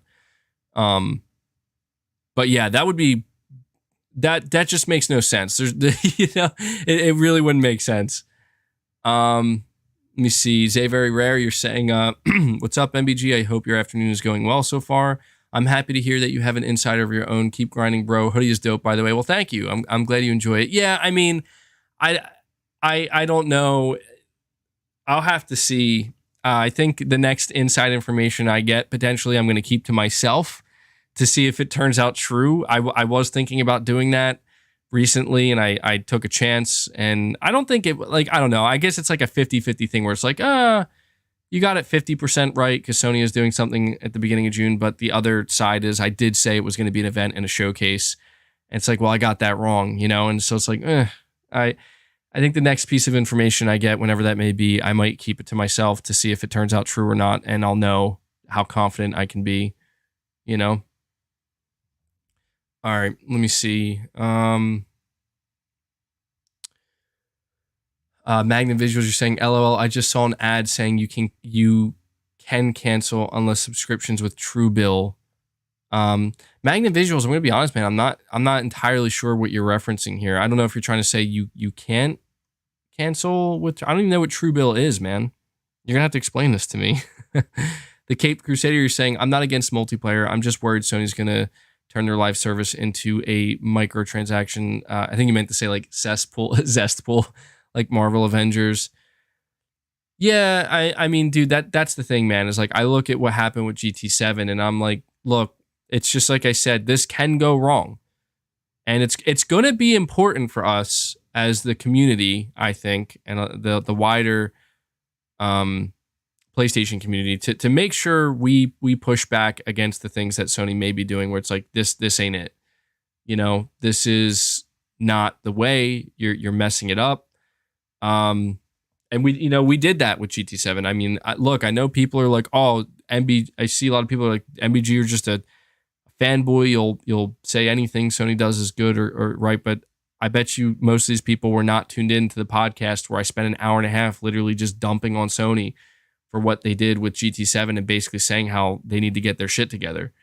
No one will talk about that.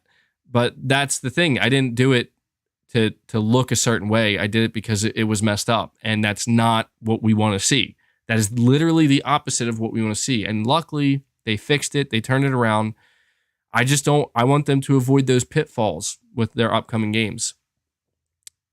Let me see.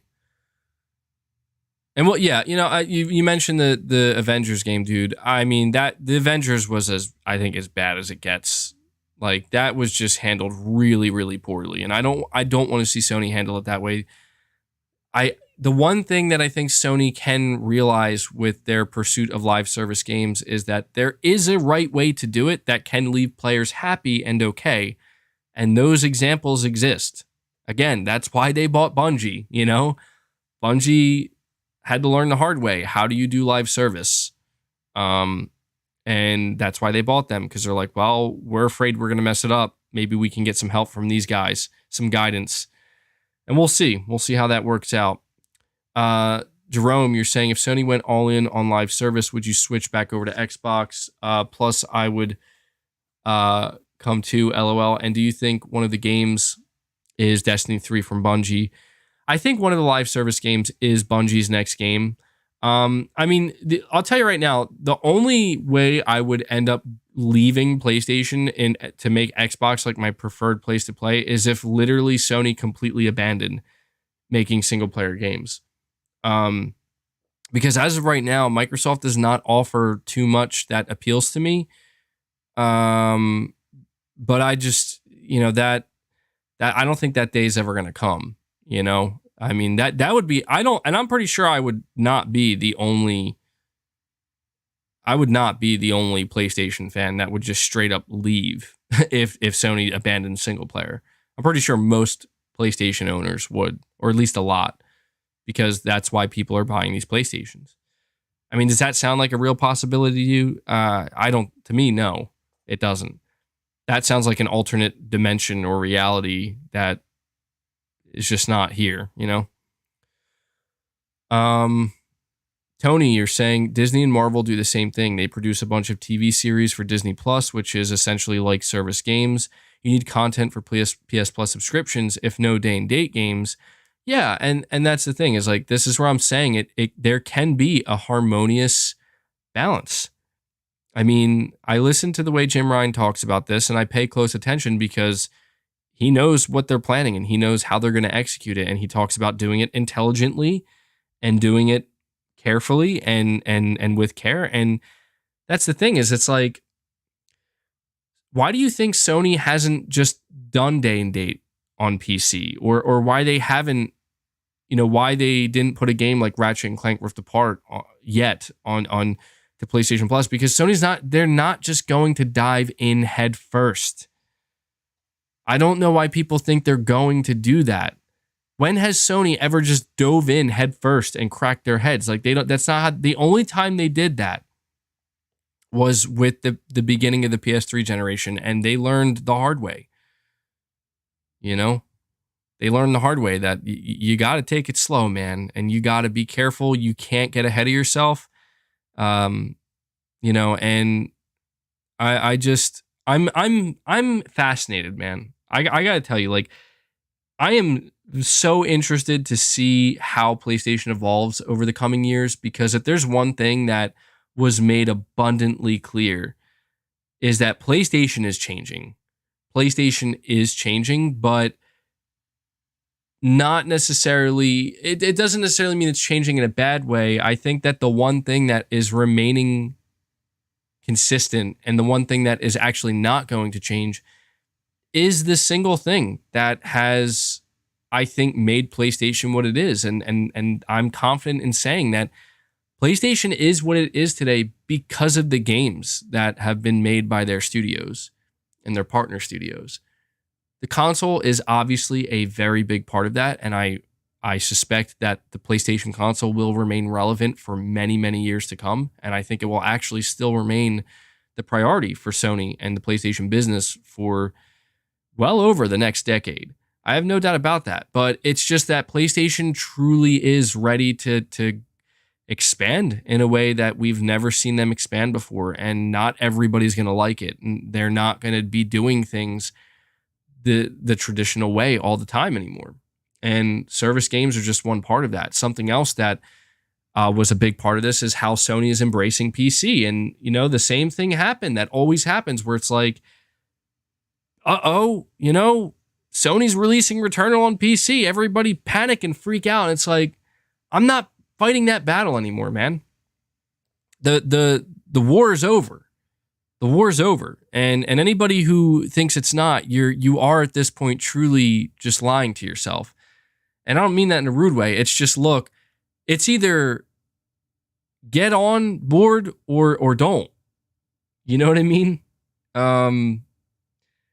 Because the train ain't stopping for you. And I don't know how else to put it. Like, Sony is embracing PC, and the first PS5 game, okay, we went from in 2020 saying Sony would never release their PS5 games on PC because they care about selling consoles. And here we are, less than 2 years later. A PS5 game is now releasing on PC in about 1 year of it being out. It's here. It's here. The train has left the station. And if you can't catch up and hop on board, well, and like I said, it's not stopping for you. And I think that this is where I know that there are PlayStation fans. They get upset. And they're like, "You don't speak for me." Like, I'm not trying to speak for you. That's the thing. It's like, I don't care. Like, dude, if you hate Sony putting games on PC, if you hate that, that's your prerogative, man. Like, I'm not here to tell you not to hate it. All I'm here to tell you is that it doesn't matter if you hate it. This is what Sony's doing. This is what they chose, and they're making money doing it. Saying, MBG, someone just leaked the upcoming showcase. Where at?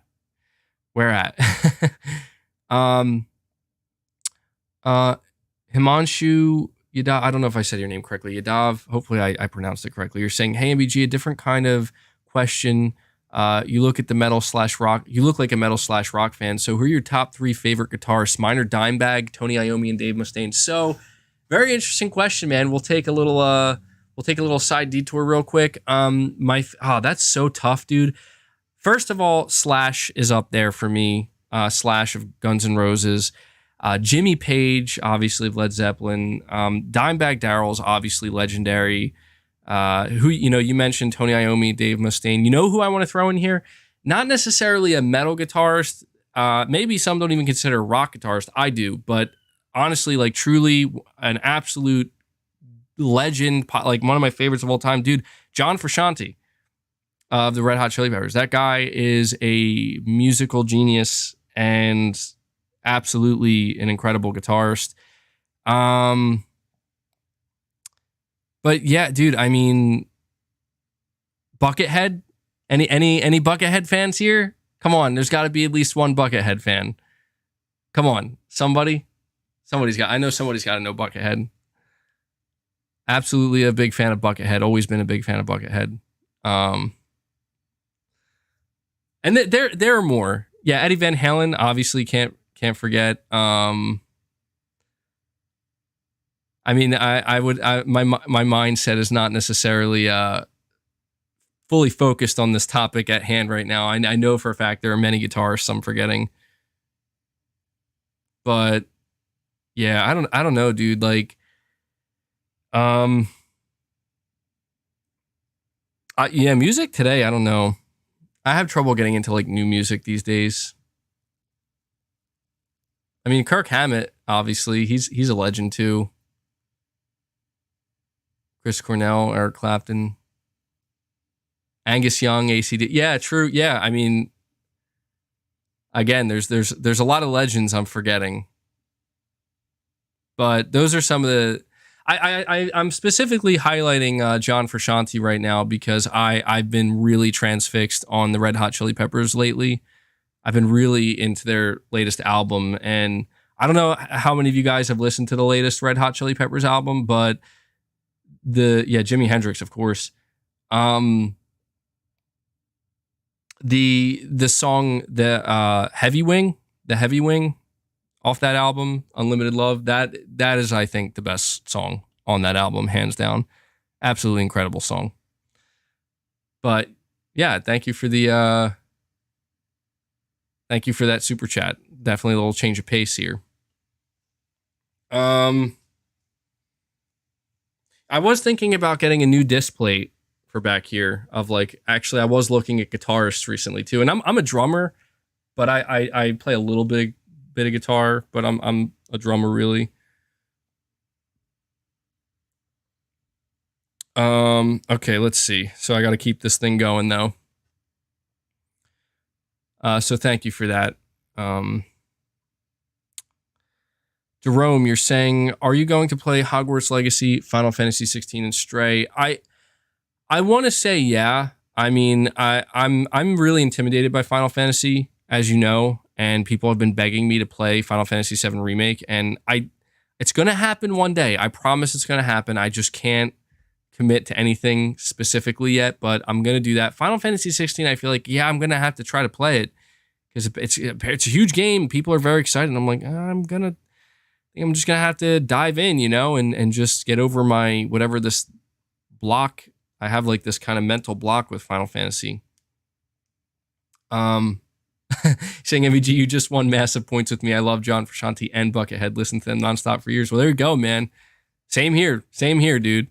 I've been listening to Buckethead since like I was a kid, and I actually saw him live too, back in 2007, and he melted my face with his insane shredding. So, let me see. So, and Stray, yeah, I might give Stray a try. I might do it. Trey, I am too. You're saying, like you, I'm not worried. I think you meant to say you're not worried about PlayStation whatsoever. They've made some mistakes, but in comparison to other companies, look at where PlayStation is. Yeah, and that's all I'm trying to say. You know, I want to give Sony the benefit of the doubt, not so that they can take advantage of me as the consumer, or you know, I don't want them to take advantage of that goodwill, obviously, but they have earned some. You know, they have earned some, and I feel like this is an area where it's like, all right, you know, I like multiplayer games. I'm always excited to play some new multiplayer games as well as single player. So let's see what happens. We have Triam 2. You're saying, oops, not worried. Okay. Yeah, it's okay, dude. I appreciate the second super chat, but I totally got what you were trying to say. And thank you for the 5, Gerald. I appreciate that. So yeah, I don't want to spend much more time talking about the whole live service thing.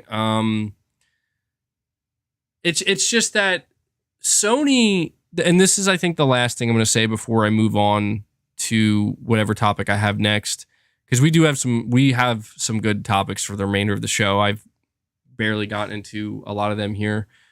And Jerome, you're saying Final Fantasy looks good. Are you not an RPG guy? No, I am an RPG guy to an extent. Like, I usually find with RPGs that I'm super excited to play them a lot of times, and then like I kind of get overwhelmed by them, and a lot of RPG games, they do have a bit of a learning curve and whatnot, and it just takes me a little bit longer to kind of get into the flow. But I definitely do like my fair share of RPGs. But yeah, it also takes like a different type. I have to be in a certain mindset to really engage with an RPG game and like really get into that play space. But yeah, I just want to say that I think the thing that kind of, it doesn't suck, but it's just, this is the reality of it right now. When PlayStation talks about their future, they're not talking too much about single player games.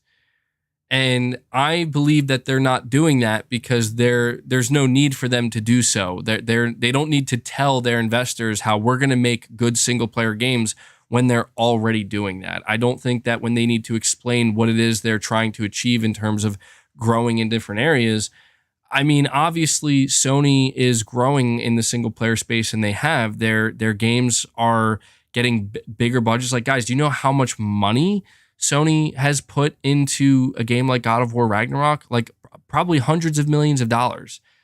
Some of these games probably have the biggest budgets that you'll see across the industry. This is an area that Sony's already 100% invested in, and there's no reason for them to continue to kind of really talk about it because Herman Hulst has already said it multiple times. They're always going to keep making single player games, But I will say this, there will be a problem one day. If Sony's goal is to, because I remember Herman Hulst said this, he was like, well, can't we kind of have good storytelling in multiplayer games? And it's like, absolutely, Herman. Yes, we can. Just don't make that the only storytelling you're doing. Don't make the only storytelling you're doing. Don't make it so it's only in multiplayer live service games. We need those single player games as well. And I have the utmost confidence that Sony will continue to deliver that. Because if I ever start to suspect that the day comes, I'm not expecting it, but if I ever do suspect as the time moves forward that Sony is beginning to kind of slowly put out less and less single player games, but each year they're putting out more and more live service games, then we'll have a problem and we'll have to have a conversation for sure. All right, let me see.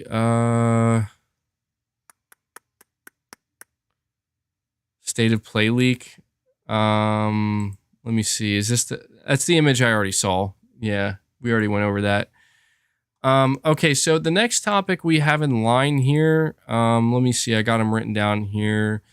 Talked about the state of play. Okay, so here's something I do want to talk about because this was really not something that I was expecting to learn about. So, I mean, can we all agree here?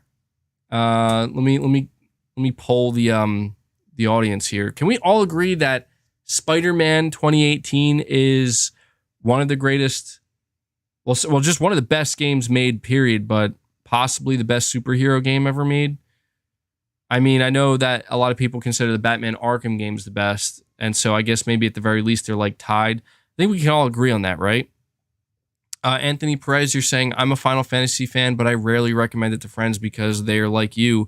But Final Fantasy 16 has the DMC battle director, and the story seems Game of Thrones-esque. Yeah, that was one thing that I heard about Final Fantasy 16 that definitely caught my attention, where I'm like, oh, it seems like there might be a really big emphasis on like just kind of fast-paced and smooth combat in Final Fantasy 16. So that is something that definitely, makes me kind of raise an eyebrow in a good way and be like, oh, okay, maybe I am going to have to give this game a try. But yeah, the reason why I'm mentioning Spider-Man is because, guys, we learned early last week we learned that we hold on one sec, guys. Sorry, it's not very often I ever get like messages in the middle of a podcast that are I feel like I have to actually respond to. So I apologize for that. I don't mean to be rude, but look, we heard early last week that apparently Marvel went to Microsoft before Sony, where dude, the funniest thing is when people think that I'm talking to Hassan. Like, that is the funniest thing ever. Oh man, they're on to us, Hassan. No, it's not. But apparently Marvel went to Microsoft before they went to Sony, and they essentially offered Microsoft, a Marvel game, a AAA exclusive Marvel game. And it didn't have to be Spider-Man. From what I understand, they basically said you can pick any character you want and you can make a AAA game for your platform. And Microsoft, for some reason, dude, and I can't believe it. Like, they're just like, nah, we're just going to focus on our own stuff. And Sony immediately jumped on that. And I mean, could you just imagine when we think back to 20, well, not just 2018, but the entire PlayStation 4 generation, I mean, what would the generation look like without Spider-Man? I mean, it would still be an amazing generation, but Spider-Man is just like, I mean, it's huge, it's huge. And the craziest thing is that I think the craziest thing is the fact that if Microsoft had accepted that deal, that we could actually even be seeing like this Wolverine game being made by Xbox or a partner studio with Xbox or something for Xbox. And I don't know, man. I heard that apparently, I think it was Mr. Matty Plays. He came out and he said that he heard that Microsoft also passed on the KOTOR remake deal, and Sony jumped on that too. And I'm like, what the hell are they doing over there at Xbox, man? And no offense to Indiana Jones, but they're like, yo, we got Indiana Jones. I'm like, that's cool. And apparently it's not even going to be exclusive, but it's like, you guys passed on Marvel? Are you out of your minds? Are you crazy? I'm glad because we wouldn't have Insomniac and Sony and Marvel where they are today. But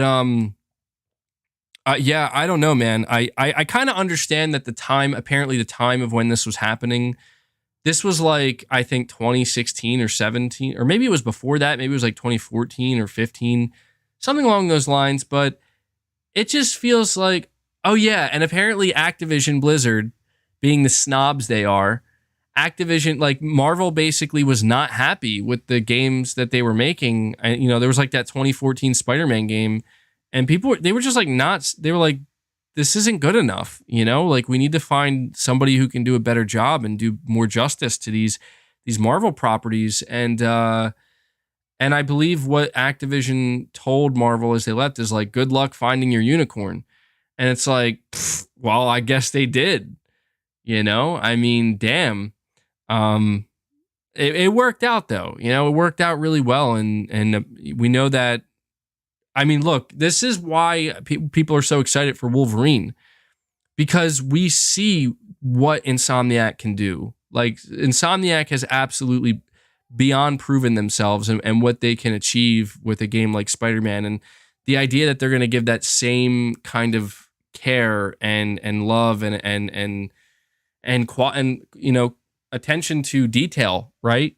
For Wolverine with a massive budget from Sony and Marvel. That's exciting, dude. So I thought that was just kind of crazy because I don't know, man. Like, I just feel like Xbox is out of touch to a degree, man. I do. I really think to a degree Xbox is out of touch with certain like pop culture stuff, and I just think that it's like you got to be kicking yourself in the ass.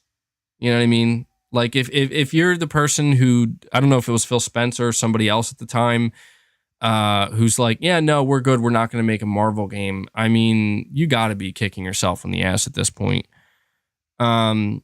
Space Gambler Jr., member for 17 months, Players No Limits. Thank you, buddy. You're saying, think about it, MBG. If Nintendo hadn't screwed Sony, we wouldn't have PlayStation. Yeah. Yeah, you know, I kind of I think about that from time to time where I'm like, it is thanks to Nintendo screwing over Sony that PlayStation exists, you know, and it's weird sometimes. And when you look back, you see how these things kind of work out, how they pan out, and it's like, yeah, you know, you never know what's going to happen. And I guess what I am trying to say here is that I feel like if there was ever a time where Xbox just should have taken a chance and said, screw it, let's just see what happens, is with Marvel, but they passed on it. So I don't know. I don't know. Xbox is weird a little bit, I think, with the way they handle things, because you know what else is strange to me? And we just talked about this. Do you guys know that apparently Sony has the marketing rights for literally the next 3 Call of Duty games? And I heard, I don't know if this is true or not, but apparently that is going to stop Call of Duty from entering Game Pass. I think Sony's marketing deal is what's going to stop Microsoft from being able to put Call of Duty into Game Pass until probably like 2025, 2026 or something like that. And I mean, look, the reality is once the deal is over and Microsoft will own Activision, they will own Call of Duty, and when that happens and the marketing deal between Sony and Call of Duty is done, it'll be over. See, but that's the thing. I just want to say, I don't know that it's not going to hit Game Pass. I've seen some people kind of say, like, insinuating that this marketing deal will prevent Microsoft from being able to put it into Game Pass, but I don't know if that's true or not. I think it, like, if anything, what would make the most sense to me is Microsoft isn't going to be able to put Call of Duty into Game Pass until they officially own them. Yeah, Persona, you're saying, MBG, what do you think about Kotaku versus Xbox Game Pass? Oh my God, dude. I came across that and I sat there for a long while thinking, like, do I engage with this at all?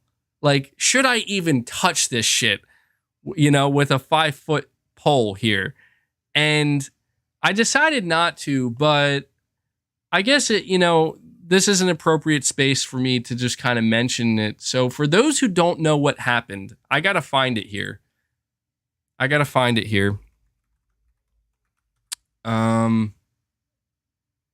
Sorry, hold on. Give me a second to bring it up. What was it? It was Kotaku, right? That got owned, which is pretty funny because it's Kotaku. I got to find the article. This happened, I think, earlier in the week. Scrolling down here. I'm scrolling down. How long? They posted a lot of stuff. Man, I feel bad. My son's tooth must be killing him because he is not happy today, man. He's like inconsolable. Poor guy. Why can't I find it? Did they delete it? I'm just gonna have to go to the Xbox Game Pass Twitter. I feel like it shouldn't be this difficult to find it. Sorry guys. I just want to make sure. Okay, here we go. I got it. All right. So I have the article here. So Kotaku tweeted out on May 23rd. They said, after years of hype, the Xbox Game Pass burnout is here. And there was an article they wrote up that I'm probably going to check out to get a little bit more context. But Xbox Game Pass, the official Xbox Game Pass Twitter replied by saying, quote, tell me you limit yourself to only AAA games without telling me you limit yourself to only AAA games, end quote. And Kotaku got ratioed into oblivion here. So The original Kotaku article got 4,500 likes or hearts, and Xbox's Game Pass response got 62,000 likes, and it absolutely ratioed Kotaku into oblivion. Now, I'm going to be honest here. I'm not going to come out here and defend Kotaku because there's like Kotaku sucks, and it's pretty like if anything, it's just kind of funny. It's kind of funny to see them get owned like that, but god damn, who does Xbox Game Pass think they are? It's pretty funny, dude. I understand like what they're conveying here, but I also think ultimately it's a bad look, truthfully. Like, I think it's really funny, but it's extremely unprofessional. But what makes it worse is like, come on now. Come on now, Xbox Game Pass. Come on now, Xbox marketing team.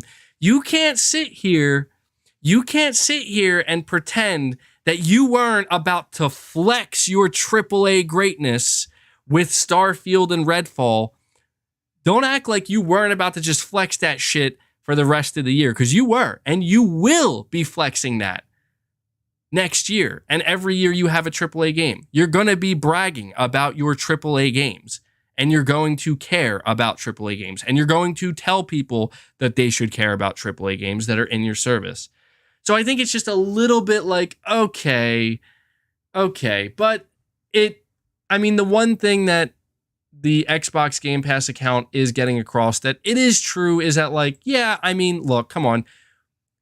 I'm not going to defend Xbox here, but there is at least one aspect where it's like a lot of people truly don't actually use Game Pass for AAA games all the time, and I do think that, yeah, it's true. But I want to go over to the Kotaku article. I'm gonna be honest, guys. Like, I'm probably gonna have to end this podcast early today because I don't know. My son is not apparently doing. He's having a struggle, so I'm probably gonna have to deal with that sooner rather than later. I don't know what's going on, but I'm just giving you the heads up. Like, this is probably not going to be a 4-hour episode. This will probably be, I don't know. I'm not going to like end it now, but I could go longer for sure. But I'm just saying, like, I know you guys have probably expected, I've kind of conditioned you guys to expect like 4.5 hour episodes, but today it's not. It's been a rough day so far. Yeah, family first. So I'm gonna go as long as I can. But I just want to give you guys that forewarning. But let me go check this article here. So I want to read a little bit of this article from Kotaku, just because I want to hear him out. I want to see, like, look, Kotaku says after years of hype, the Xbox Game Pass burnout is here. They say typically when Game Pass starts trending, it's either because it scored a killer game or some influencers concocted a viral joke that ultimately does nothing other than hand a $2 trillion corporation 2 days of free marketing. Over the past few days, however, Microsoft's Games on Demand program started trending for another reason. Players say that they're unsubscribing for now. Their burnout largely comes down to subscribers saying that Game Pass isn't delivering on its value proposition. For a monthly fee, Game Pass grants you access to a Netflix-style library of games that you can download, blah, blah, blah, blah, blah, blah. Every first-party Microsoft game, we know that. Earlier this month, Bethesda officially, now one of Sony's or Xbox's first-party studios, following an industry-shaking acquisition in 2021, delayed two of its biggest forthcoming games, Starfield and Redfall. Both were expected to launch day and date on Game Pass this year. Now they won't come out until the first half of 2023, leaving Microsoft's first-party portfolio looking much drier than it did a month ago. All right, time for some reductive math.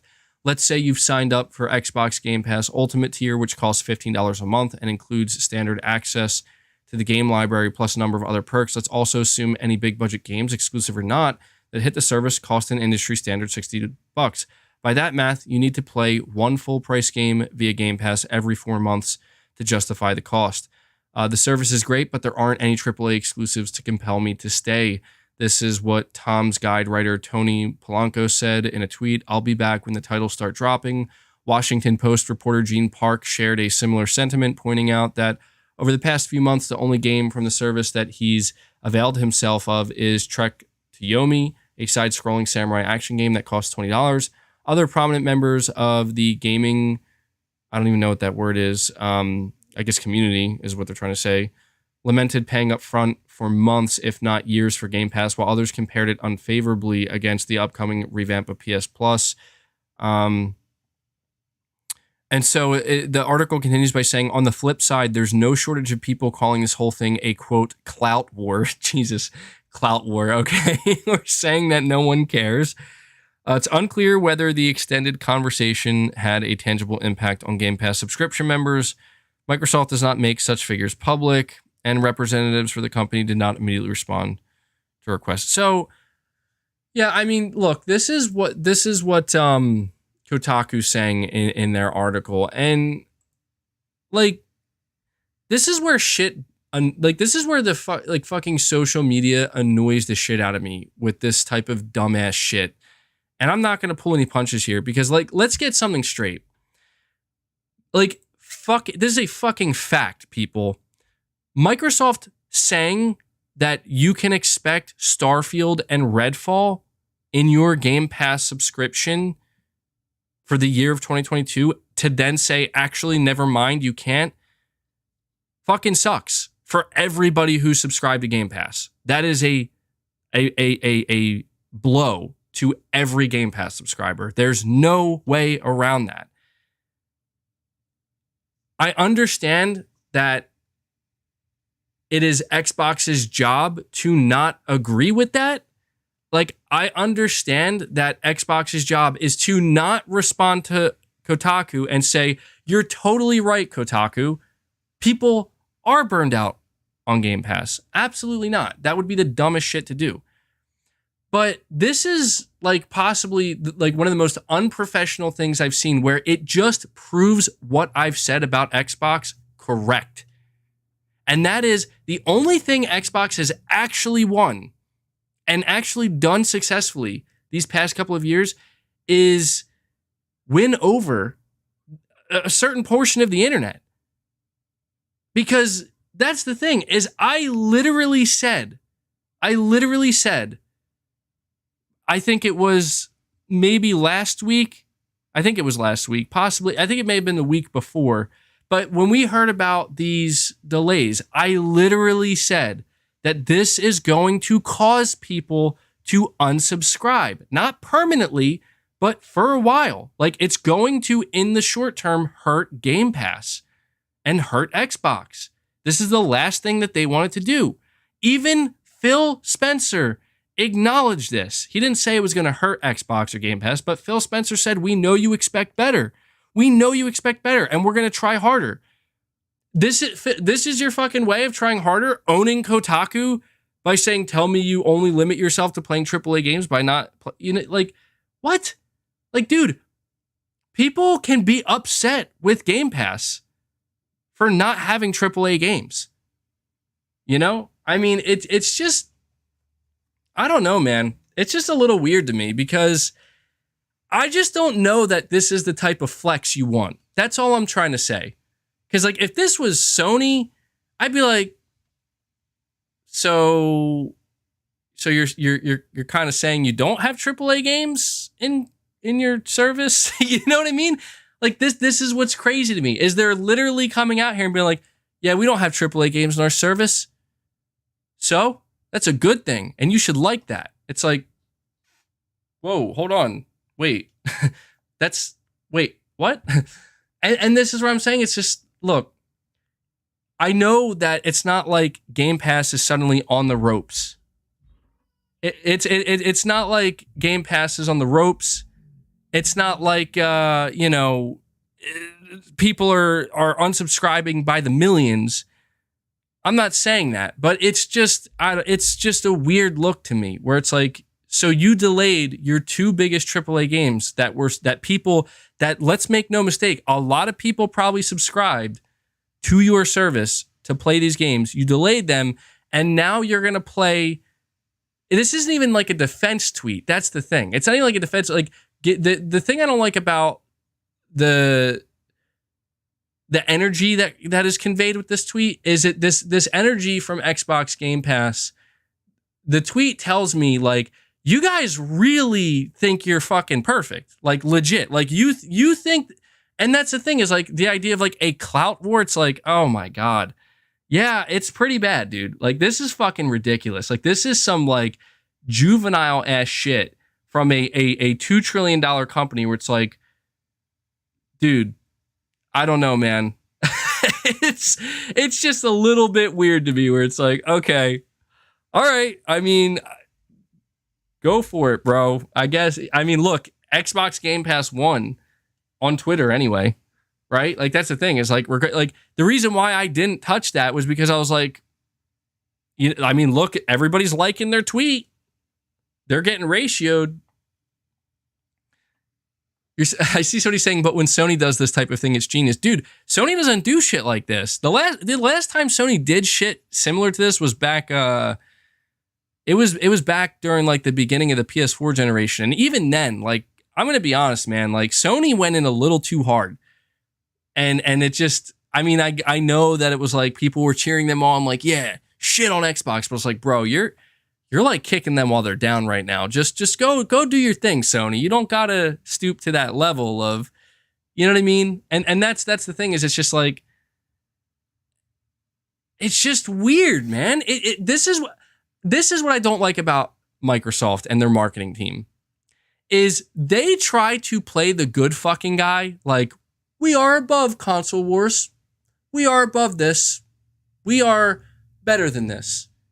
And they do that. Like they behave that way when it's convenient for them.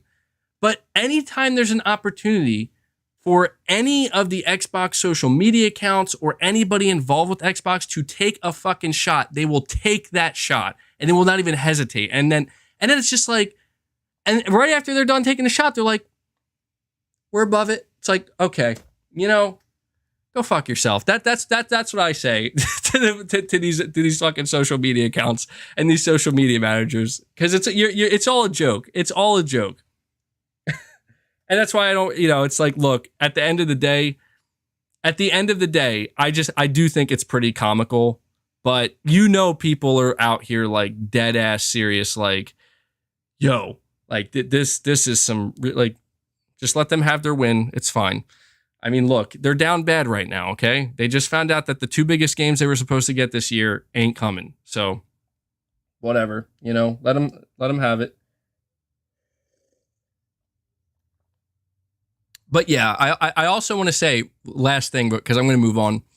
I really wonder, and I mean this, I really wonder if the official Xbox Game Pass Twitter would have responded this way if it was any other outlet other than Kotaku, because I'm pretty sure that it's the fact that it was Kotaku and the whoever was running the Xbox Game Pass Twitter account, they knew.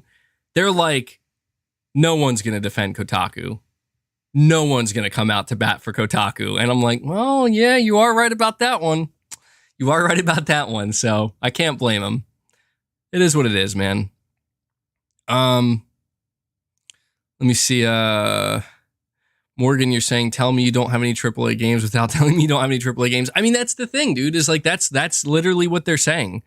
They're not even hiding it. I mean, the thing is like, it's just, this is what marketing people do, like they spin the narratives when they're convenient. When Microsoft doesn't have AAA games, they're going to come out here as hard as they can and convince people that this is a good thing. It's okay. We should cheer this on. You know what I mean? When they do have AAA games, they want you to cheer that on too. They want to tell you, this is why you should care about our AAA games. This is why you should be excited about our AAA games. This is why I don't really pay too much attention to this bullshit anymore, because it's like, that's the thing. It's like, one of the reasons why I still do use Twitter, but man, I read a hell of a lot less of Twitter. And the reason for that is because, dude, people, they just say things that line up with what should be said at the time, and it's, I just don't need to see that shit, because it's like, it's what, okay, you're telling me what everybody, yeah, it's literally like these brainwashing campaigns. And everybody falls victim to it at one point or another. I'm not saying that I haven't fallen victim to it from time to time. Of course I have, but this is why I'm just like, you know what? I'm good, man. You know, you do your thing. You do your thing and you make your jokes, and that's fine. Official ends. You're saying, hey, MBG, what do you think ever happened to Beyond Good and Evil 2? Dude, I have no idea. That sounds like I think that was a game that was in complete development hell for a long time, and probably to an extent might still be, but I don't know. That's not a game. I don't think I ever played the original, so yeah, I don't know, man. I wish I could tell you. All right, let me see what other topics I have. By the way, guys, hit that like button for me. hit the like button for me. Let me get rid of this here. All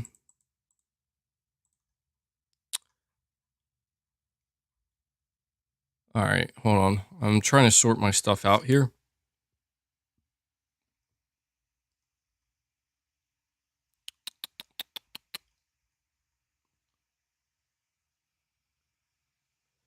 Okay, so I have a couple different topics here, and I'm not sure which one to discuss currently.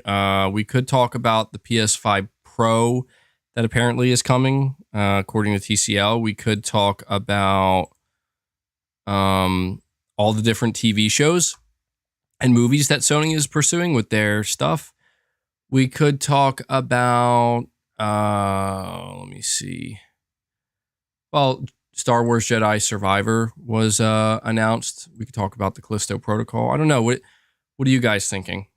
I'm kind of like, I don't know. I feel like there just hasn't been a whole lot of exciting things that happened this week.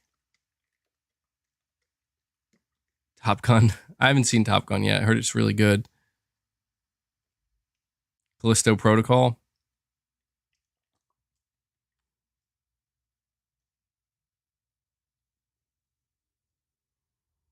You will talk about all of them, and I think I'll talk about them relatively quickly here. So I will talk about the PS5 Pro thing only briefly, just because I kind of want to. I want to just kind of correct myself because I made a mistake. Maybe not like a big mistake, but when I made my video talking about this PS5 Pro thing, yeah, I listened to other people give their opinions on it, and I realized that I don't know what I'm thinking here. I kind of had this mindset. That Sony was not Sony, but TCL. I think that's the TV manufacturing company. I was like in this weird mindset where I was like, oh yeah, they would definitely know. And I just like started to kind of realize like, wait a second. No, they fucking like, why would they know?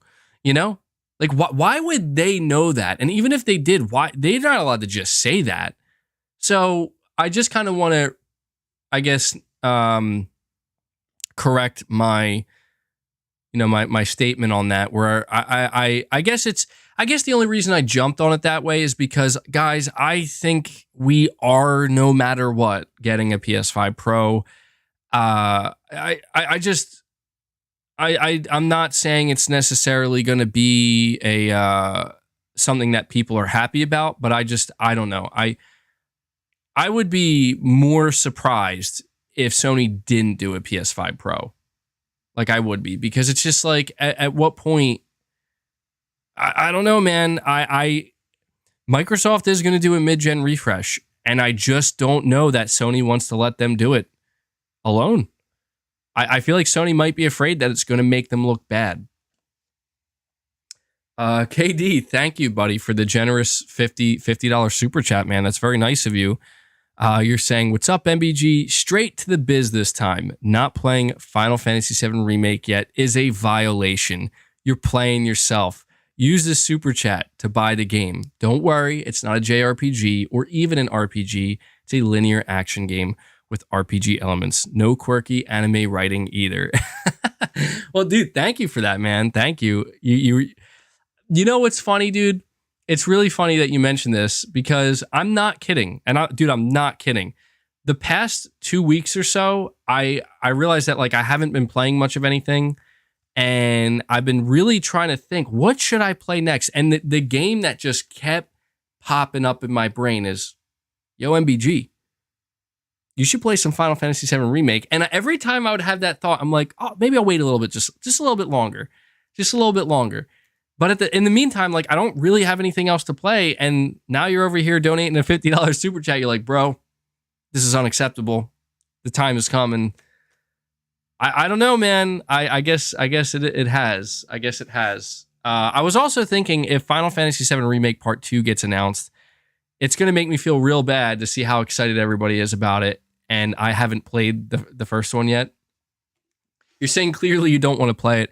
Well, that's the thing, is I do have a tendency to be stubborn sometimes. And it's, I don't think it's necessarily always a bad thing, but it definitely makes me miss certain things that I otherwise would probably be like, yo, and who knows, like I could play it and come back to you guys and be like, yo, I didn't like it. I'll have to see though. Look, I'm going to try to make sure that I play it very soon, or at least start playing it. Because I did tell you guys that I want to be able to start talking more about games I've been playing on my on the podcast each week. And I'm sure you noticed the past couple weeks I haven't really been talking about anything I've been playing, because there hasn't been much I've been playing. I finished Ghostwire Tokyo, and I've kind of just been chilling out a little bit. So I'll try to get into it.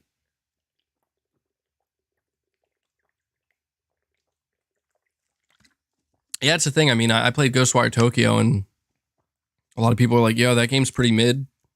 And, everybody talks about how godly Final Fantasy VII Remake is. So I definitely gotta play it, man. So, but yeah, if I do, I'm going to get the PS5 version, because I definitely want to, I mean, why wouldn't I, right? Integrate.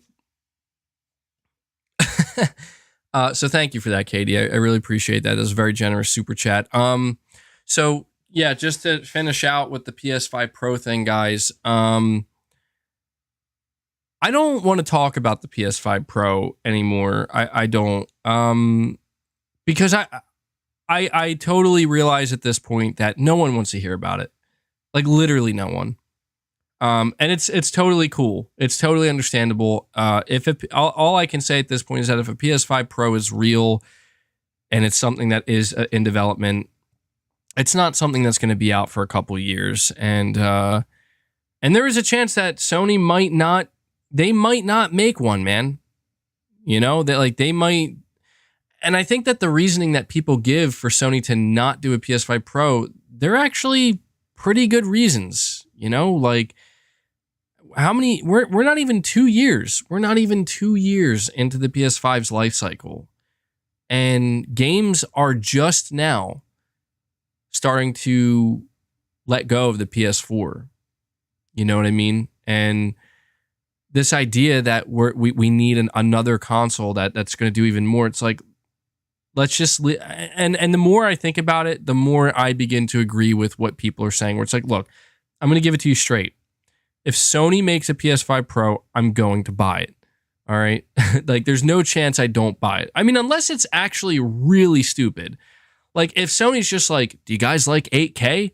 And that's like it, like that's the PS5 Pro, I actually would pass on that, because I'd be like, no, I don't like 8K. I don't even have an 8K screen, So if that's like what a PS5 Pro is, then yeah, no thanks. But I have a feeling it would have to be more than that. But I just feel like, you know what? I spent all of 2020 like obsessing over the PS5. I've had a PS5 for about 18 months now. And I'm telling you, man, like, there's been very few instances where the PS5 has been pushed at all. A game like Demon's Souls Remake pushes the visuals. Ratchet and Clank Rift Apart. Horizon to a degree. Horizon was cross-gen, though. God of War Ragnarok's going to be cross-gen. It's too early. It is. And we need to see developers have time with these machines. But not just time with the machines, but time with the machines to where they're also not working on PS4 games anymore.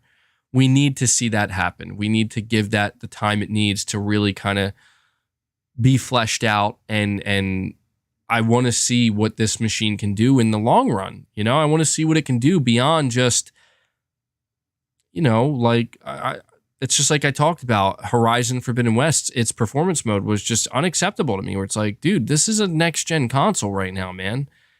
You know, like, I know that this game is struggling in the performance mode to look better because it's a cross-gen game. I know that. I know that this game was developed with a PS4 engine in mind. I know that. It's not the game's fault. It's just the natural transition of things. But I want to, you know, I do think it would make more sense for developers as well as Sony to just focus on, you know, to just focus on extracting the power out of the PS5 that you currently have, because it's powerful, man. And you can clearly see with games like Ratchet and Clank Rift Apart, like, this is kind of what we can achieve. And Insomniac said it themselves with Ratchet and Clank Rift Apart. They're just scratching the surface. So, you know, I again, no matter what I say and no matter what I think, I do believe Sony's going to do a PS5 Pro. But I just don't think I think if Sony wants to push the PS5 Pro back to like a later time, that would be fine. But we also do have to think about the PlayStation 6 as well. I mean, guys, like, we all want a PlayStation 6 to happen, right? Eventually. I know that it's crazy to even be thinking about it to some people, but we do want that. We do want another generation. And I believe it was Mystic that I listened to where he brought this up, and I'm like, you know, actually it's totally true. He's like, look, anything that the PS5 Pro does is essentially taking away what the PlayStation 6 could potentially be or what it could do. And that's where I kind of realized, like, yeah, I mean, but the only thing about that is we don't know how long this generation is going to be. You know what I mean? Like, we don't know if this generation is going to be 7 years. We don't know if this generation could be like a 10-year generation. I mean, if this ends up being like a 10-year generation or something like that, I mean, by that point, it would be weird if we didn't get a Pro halfway through, right? And I think that is one of the reasons why we got a PS4 Pro, is the last generation was pretty long. Wasn't it? If I'm not, yeah, it was a pretty, I don't know, I guess it was kind of average. It wasn't like the longest. I think it was like the PS3 and 360 gen that was really long. Excuse me. Billy Too Smooth, you're saying, hey, what's up, MEG? Hope all is well. Really hoped to get a first party showcase. Looks like September it is. Also, you guys, Fearless Man, get to 100K subs already. Yeah, dude, it's been slow, man. I don't know. The channel, the channel is growing. It's just growing at a very slow rate. But I think it's, dude, I'm telling you, man. I'm telling you, it's because Sony has not been generating the hype, dude. I don't mean that in a negative way. It's just Sony knows that there is no reason for them to generate the hype, man.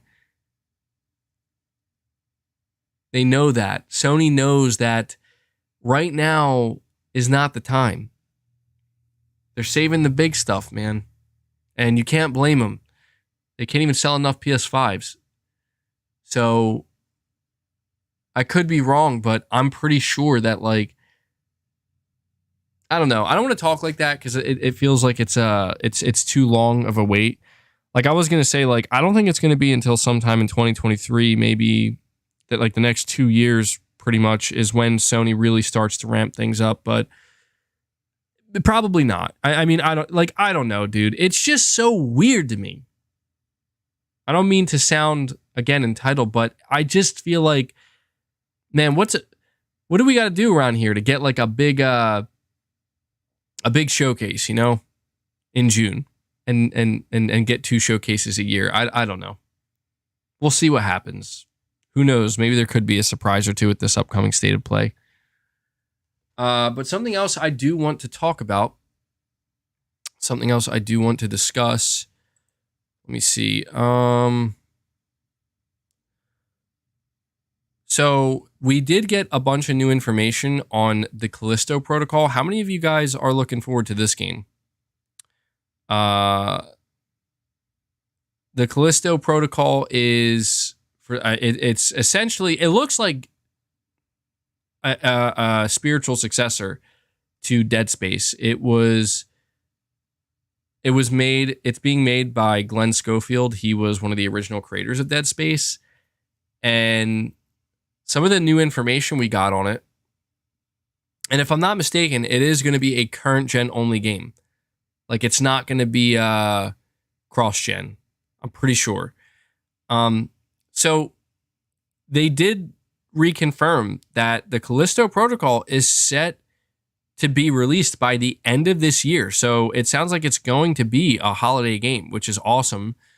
Glenn Schofield calls it, for as cringeworthy as this may be, a quadruple A game. I think that's probably not the best terminology to use, but I'm picking up what he's putting down. He's essentially saying, like, yeah, it's a big AAA game. A lot of money put into it. And something else that we learned about it that I think was actually really good news, because it was pretty weird to me. I don't know if you guys know this or not, but when the Callisto Protocol was revealed, it was confirmed that this game was set in the PUBG universe. Yes, that's right. The PUBG universe, like 300 years in the future. They came out and they confirmed that that is no longer true. It's not set in the PUBG universe. It is set in its own universe. And I think that is very wise, because I have no idea. Why they would want to set that game in the Callisto Protocol in the PUBG universe. Like, that's just so weird. I mean, I was a little bit intrigued though. I'm like, how are you going to make this make sense? But they probably realized we can't make it make sense. In fact, it makes no sense. So we're not going to have it set in the PUBG universe. Drive by Joe, you're saying, so this is the second time I've sent a super chat, not all today. Get charged, and then it doesn't make it into the chat. I don't know why. Really? Hold on, let me check. Drive by Joe. Let me go back up and make sure I didn't miss any of your super chats. The last super chat I got from you, Drive by Joe.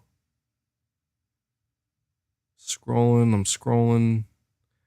Was at 12:31 p.m. when you said speak it into existence. That's the last super chat I got from you, and this new one now at 2:42 p.m. So I don't know if you if you sent another one earlier.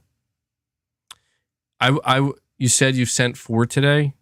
Let me see, 1. Because I will say, like, I did say at the beginning of the podcast that there was some changes made, and I wonder if it's like glitching out. 1, 2, 3. Yeah, I only have 3 from you. If you try to tell me what you put in the other super chat that didn't go through, I'll try to read it in the regular chat if I catch it, because that's very strange. I don't know why I would do that. Damn ears, always gotta pop them. You're saying you're at work and you can't watch the chat. All right. Yeah, that's I don't know. That's pretty strange, man. I don't know why that would do that. I hope that's not happening to other people, because that's obviously really bad. Like, if that's what's happening, YouTube absolutely needs to fix that immediately, because people are literally paying for these chats. So if anybody else runs into any issues like that, please let me know. Because I don't know if that's just maybe like a offshoot thing, like a rare thing that happens occasionally. But yeah, the Callisto Protocol, man, I don't think we've seen gameplay of it yet, but it's on the cover of Game Informer, and dude, they've released screenshots, and this just literally looks like Dead Space, and I don't mean that in a bad thing, but it really does look like a legitimate spiritual successor to Dead Space, and I'm excited for it because, you know, Dead Space is an awesome survival horror game, and I am looking forward to the remake, obviously, but I think I'm more excited for the Callisto Protocol just because it's going to be something new, hopefully, and something fresh to a degree. Maybe not necessarily super original, but, you know, I hope that the Callisto Protocol feels like the next proper step forward for, like, I guess what you would consider a spiritual successor to Dead Space, and having the original creator probably helps tremendously. I think they even said that yeah, the fact he called it quadruple A, though, it's like, come on, man. Like, didn't you learn from Microsoft? Don't ever go full quadruple A, you know? Don't ever go full quadruple A. But I'm still looking forward to it nonetheless. And then another game that was announced just yesterday, I believe, actually, or maybe not yesterday, maybe the day before. Star Wars Jedi Survivor. Yeah, so this game I'm really looking forward to, because Star Wars Jedi Fallen Order was awesome, and Respawn did a fantastic job with that. And the great thing about Star Wars Jedi Survivor is it's going to be single player, and it's leaving behind the old generation consoles. It's not coming to PS4 and Xbox One, and the developers actually talked about how they're excited. Like, they're going to be able to do some awesome things with the lighting that just wouldn't be possible, and probably other areas as well. But on top of that, they did also confirm they're going to be taking full advantage of the DualSense. Zanarkand Blitzer, you're saying, MBG, can you post your live stream schedule with the time zones on the community tab? The PlayStation State of Play scheduled Saturday, PXP rescheduled Saturday PXP podcast, Xbox June 5th event, and so on. Also post a reminder for State of Play video. I'll try to. I mean, I'll try to put my streams out there a little bit early. The one thing is, like, I actually totally forgot the the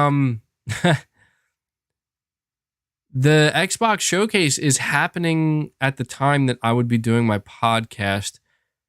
So, I mean, I want to say that I guess I'll just stream the event in place of the podcast.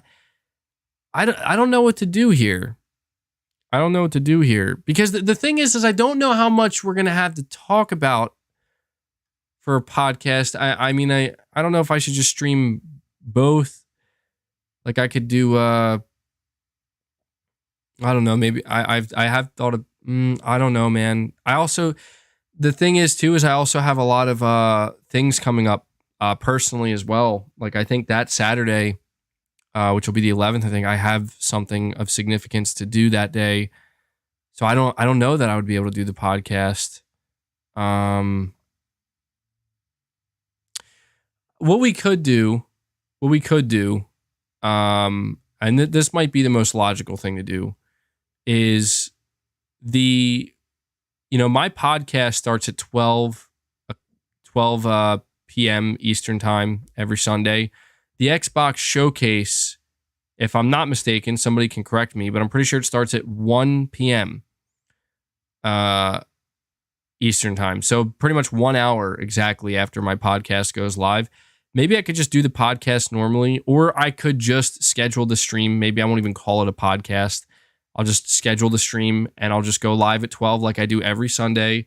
And we could just chat for the first hour about maybe what we expect or hope to see. And then I could just stream my reaction to it, and then we could just talk about it. And that could essentially take the place of the podcast. And if I'm feeling crazy enough, then I'll just do an actual podcast episode maybe on Monday. Again, it also does depend on how much there is to talk about,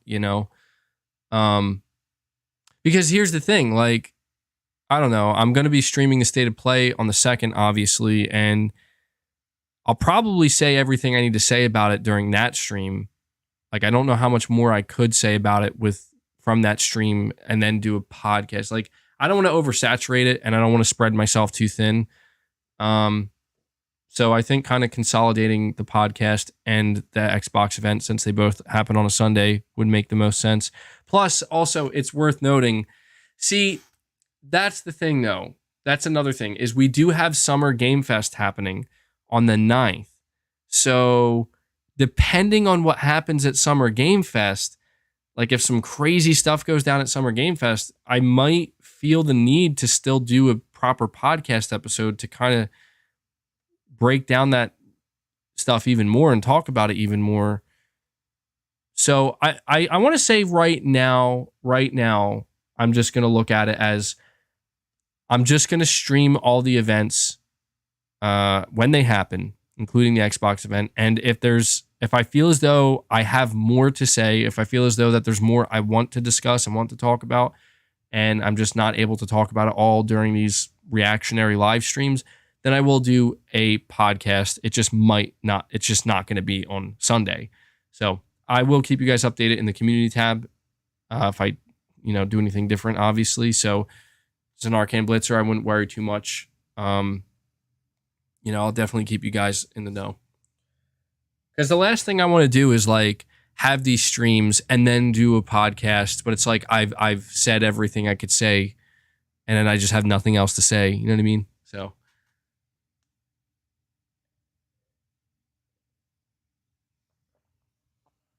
I mean, if like Silent Hill gets announced or something, by Kojima, sorry, I'm like, man, if that happens, we're going to have to do like a bunch of streams back to back to back, It's going to go crazy. The Star Wars Jedi Survivor, that looks like it's going to be awesome. You say you always got something to say. Yeah, dude, speaking of always having something to say, there actually was another topic that I forgot to mention. And look, I've kind of gotten to a point on my channel where I really think about how much it is I want to talk about Xbox. Because, look, I understand that maybe it doesn't make much sense to talk about Xbox on my channel, but it has to always play a role, even just from a competition standpoint. And I won't lie, it's obvious. Look, the reason why I pay attention to some things like this and I want to discuss this is because I do think it's absolutely relevant to PlayStation. And I'm going to tune into this Xbox showcase. And I saw I think somebody left a comment on my video yesterday, or I've seen it floating around, but it's apparently like a leaked list of the games that are going to be on the showcase. And it looks good, man. Like, I don't know if I believe that list because, that's the thing with these leaked lists is who knows anymore. Anybody can make up a list and say, oh, look, this is the showcase. But I will say, if that list is accurate, it seems like, oh yeah, Xbox may have a really killer showcase, man. It seems like they're going to maybe bring the... And here, I'm going to be straight up right now. Dude, I feel like I say this every year about Xbox. I feel like I say this every year, but now more than ever, dude, they have nothing for 2022. Like nothing. They need to have a memorable showcase. They need to have a hype showcase. So, I tell you guys how I want Sony to have a showcase and I want Sony to do this. But the difference between Sony and Microsoft is Sony, at least this year, talking about 2022, Sony's been delivering games, man. And I have no doubt they're going to continue to do so throughout the rest of the year. But after this delay of Starfield and Redfall, Microsoft needs to have a big showcase. And I want them to have a big showcase. Like, I don't go into Xbox's showcases hoping that they fail and that they show shitty games, because that's not what I like. That's not what I want. I go in hoping that they show some stuff that interests me and excites me. And I just want to say that specifically because, I'm going to be streaming that and that's coming up. And I don't want to make it sound like Xbox isn't doing anything good. But check this out. I have to talk about this because here's what the title of the article reads. This is from VGC. Former Xbox executive says that he is, quote, scared, end quote, of Game Pass's potential impact. Now, before I read this, I want to emphasize something here, okay? I want to emphasize this is a former Xbox executive. So any of the terms that would normally be thrown at somebody for saying this, such as they're just a Sony shill, or they're a fanboy, or, whatever, they just want to, they want PlayStation to always be the best. I love how you say, a former bitter executive. Dude, I don't think Ed Fries is bitter. Let's see. Hold on.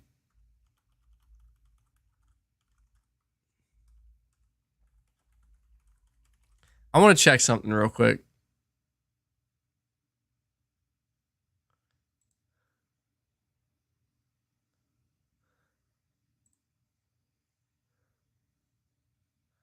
So I'm looking here. Ed Fries leaves Microsoft. This was in 2004.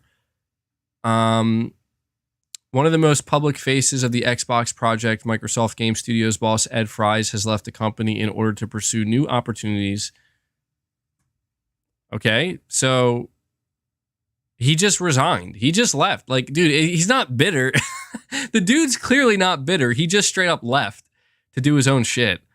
So it's worth noting. They're like, because maybe there was truth to that. Did he get like fired? Did he screw something up? So the dude just left. All right, so let's read this article, okay? Let's read this article. Speaking as former Microsoft executive Ed Fries has expressed concern over the potential impact the company's Game Pass subscription service could have on the games industry.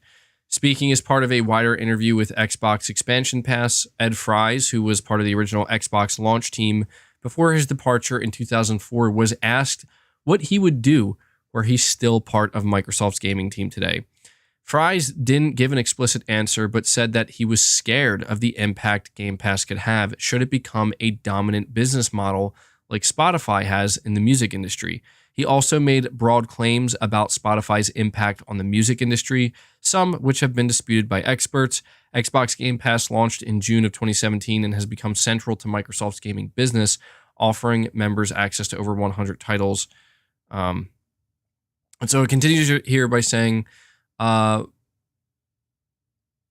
Microsoft and PlayStation have said that they don't believe subscriptions will be the dominant model in video games. However, former Microsoft executive Ed Fries encouraged the platform holders to be careful over the business models they create. See, that I just want to say real quick, like, that makes no sense.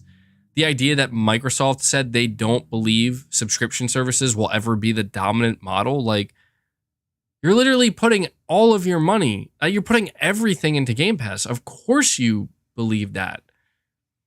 I don't even know. Is that even a true statement that's being written up here? Because I feel like, when did Xbox ever say that? Maybe Phil Spencer did say that at some point, but obviously that's not true.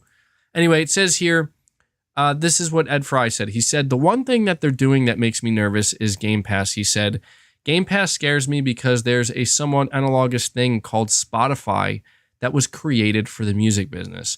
When Spotify took off, it destroyed the music business. It literally cut the annual revenue of the music business in half, the former Microsoft executive claimed. It's made it so people just don't buy songs anymore. People don't buy songs on iPhone, for example, because why would you? They're all on your subscription service app. Apple said that they're going to take away buying songs because no one's buying them anymore.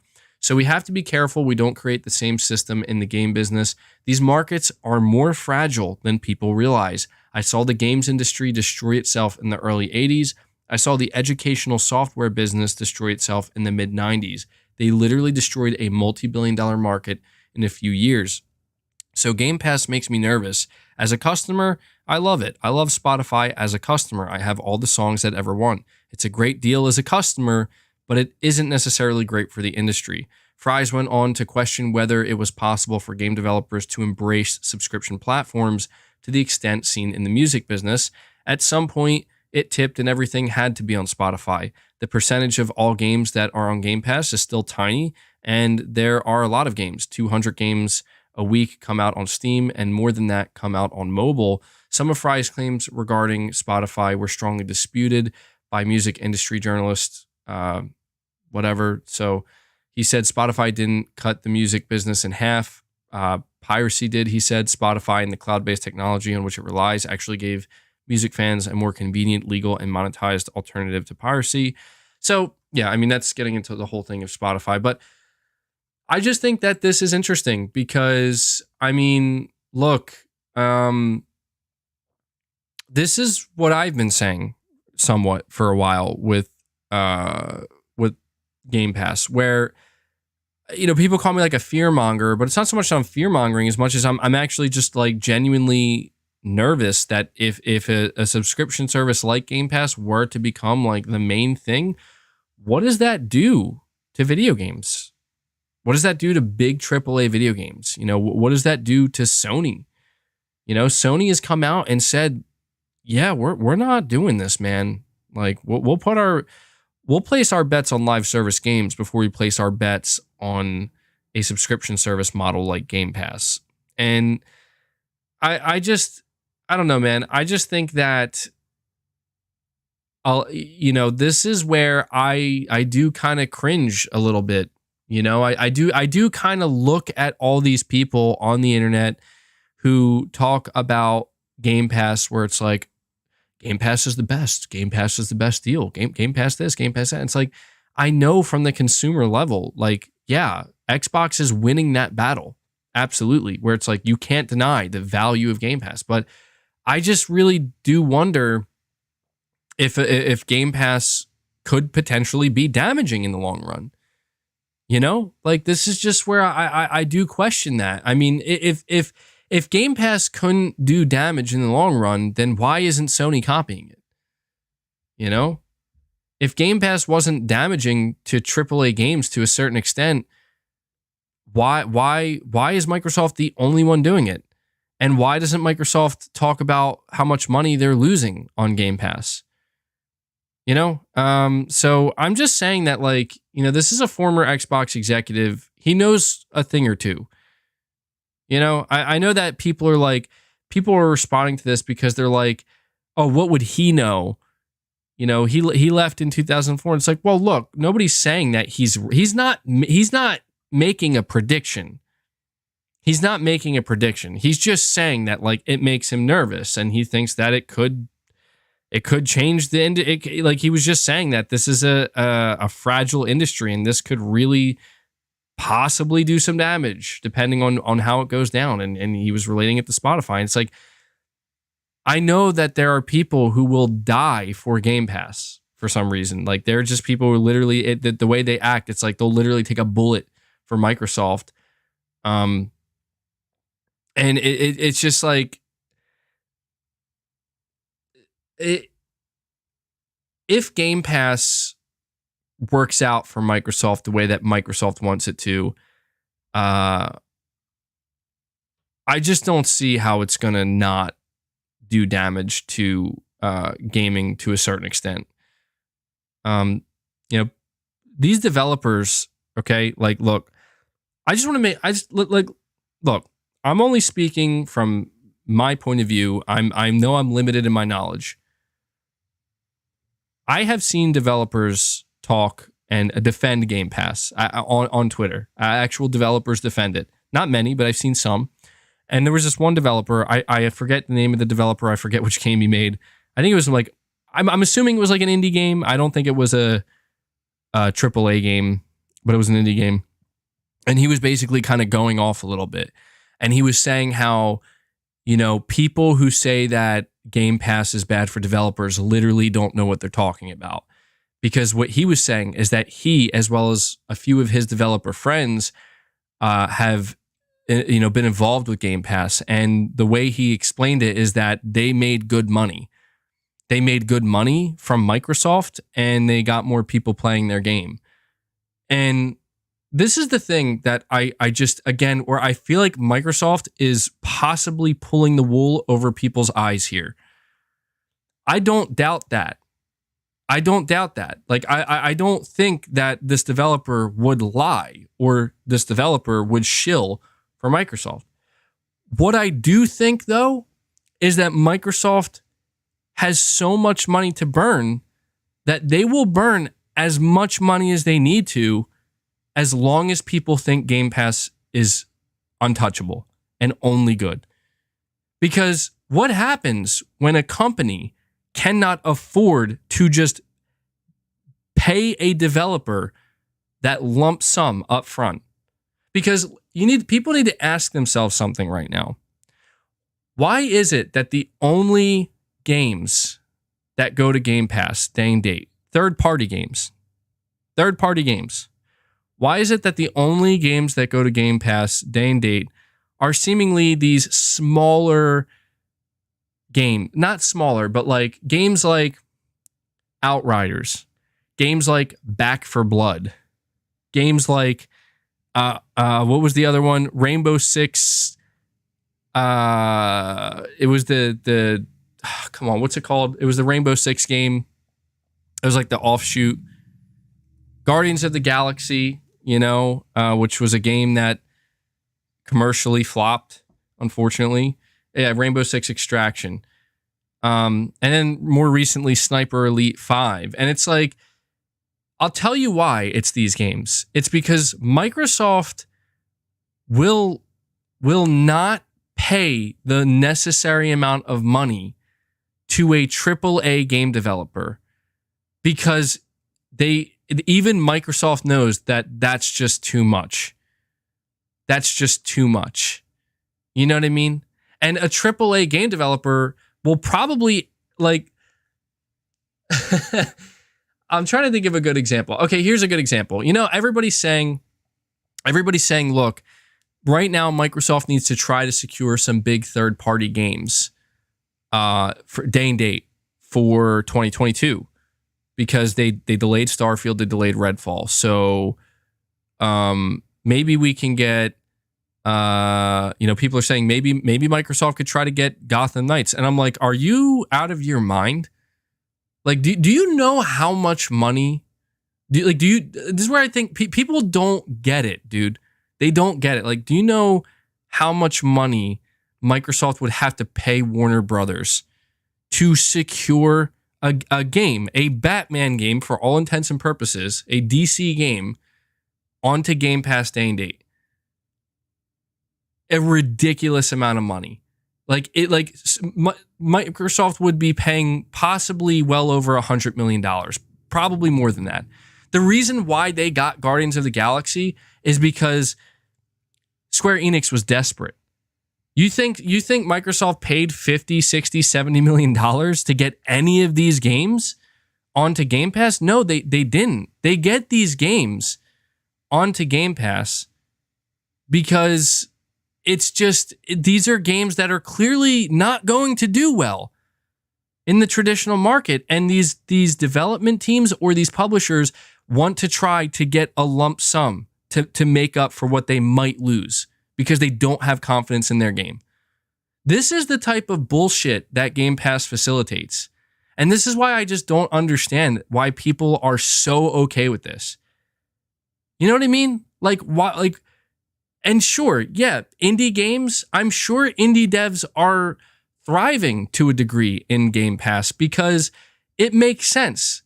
Your games are not as expensive. Microsoft can definitely afford to get indie games into this service. But it really does kind of point out, this is why that response to the Kotaku article does seem kind of ridiculous, because it's like, you don't have AAA games. You literally don't. You don't have AAA games in your service. At least not this year. And if you are going to get any AAA games, I don't know, man. This is where I'm just saying, the model that Microsoft is taking on right now doesn't work in the AAA space. It just doesn't. And the only reason it's working right now is because Microsoft is forcing it, because they can afford to do so. They had Forza Horizon 5. Yeah, but that's the thing, man. Forza Horizon 5 was a game that was always going to be made. And that was a game that, sure, they could have just decided to sell that at full price, but they probably lost money on it, man. I don't know. To be honest, I don't know how much it costs for a game like Forza Horizon to be made. The truth is, I don't suspect that Forza Horizon is that expensive simply because there's a formula there that's already established and it probably doesn't. Like, I don't think Forza Horizon 5 costs like $150 or $200 million to make. You know, I'm sure it was an expensive game, but not that expensive. I mean, we'll see. Like, look, Microsoft is put all of their eggs in this basket, man. And we're going to see with their big games where they put hundreds of millions of dollars if they do that. I mean, you have to assume a game like Starfield, for example, that's a game that was easily probably well over 100 million, probably $150 million, you would assume, right? And let's see what that does for Game Pass, because I'll tell you right now, Microsoft expects it to do work. They do. They expect this to do work for them. And I don't know, man. I just don't know how this is supposed to work in the long run. You know, I don't know how this is supposed to help AAA games. I don't know how this is supposed to make games bigger and better. I just don't understand. I'm not seeing that.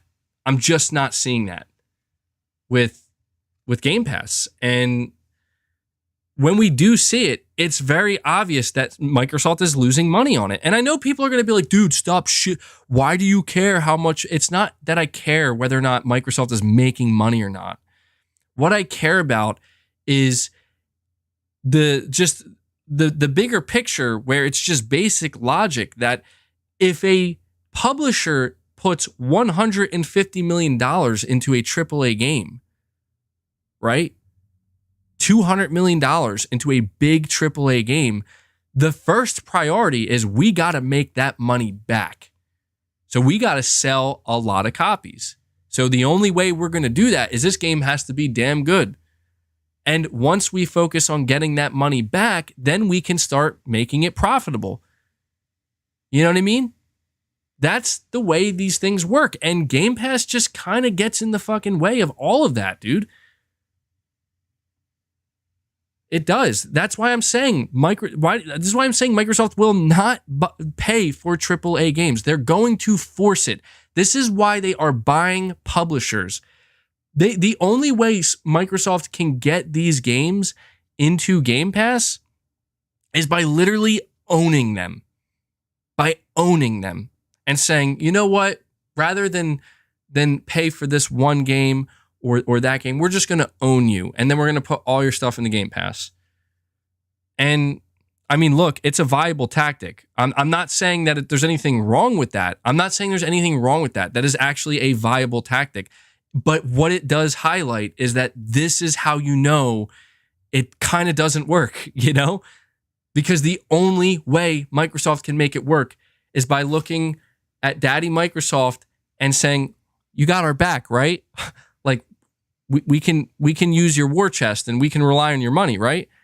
And they turn and say, yup, no problem. And now they can do whatever they want. Sony can't do that. Nintendo can't do that. All these other publishers can't do that. And this is where I feel like this shit is just crazy to me, that like people don't realize that.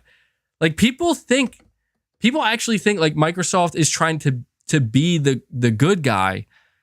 And it's not that they're trying to be the good guy. It's that they're doing the only thing. And this is the important part I'm trying to hint at here, or not hint at, the point I'm trying to make. And I think this is what Ed Fries, it's why I thought what he said was really interesting. Microsoft is doing the only thing that no one else can do. They're doing the only thing that their competitors cannot do right now. And that's why they're doing it. And that's why it's working. And so we'll see how it all pans out, but I'm not confident, man. Like I think what Ed Fries is saying here, I think it's, you know, you won't hear Xbox fans talk about what Ed Fries is saying, because all they'll say is, who cares, man? Piracy didn't kill the music business. It just did a small dent in it. Streaming killed the music business. Yep. The floodgates opened, man. So you're saying with your logic, you'd rather have them basically keep buying nonstop timed exclusives? No, it's not that. No, it's not about timed exclusives, man. It's just what it really boils down to, like what I like and what I think should be the priority personally is just the traditional business model, simply because I believe it is the traditional business model. Please listen closely to what I'm saying. I am of the belief that the traditional business model in video games is what has facilitated so many great AAA video games. The traditional model doesn't necessarily need to apply to indies and medium-sized games. It never has, and that's okay. They've always had their place. But I just do not believe Microsoft. I honestly think they're completely full of shit when they are trying to convince people that AAA big budget video games can be made and can work and can be profitable in a subscription service.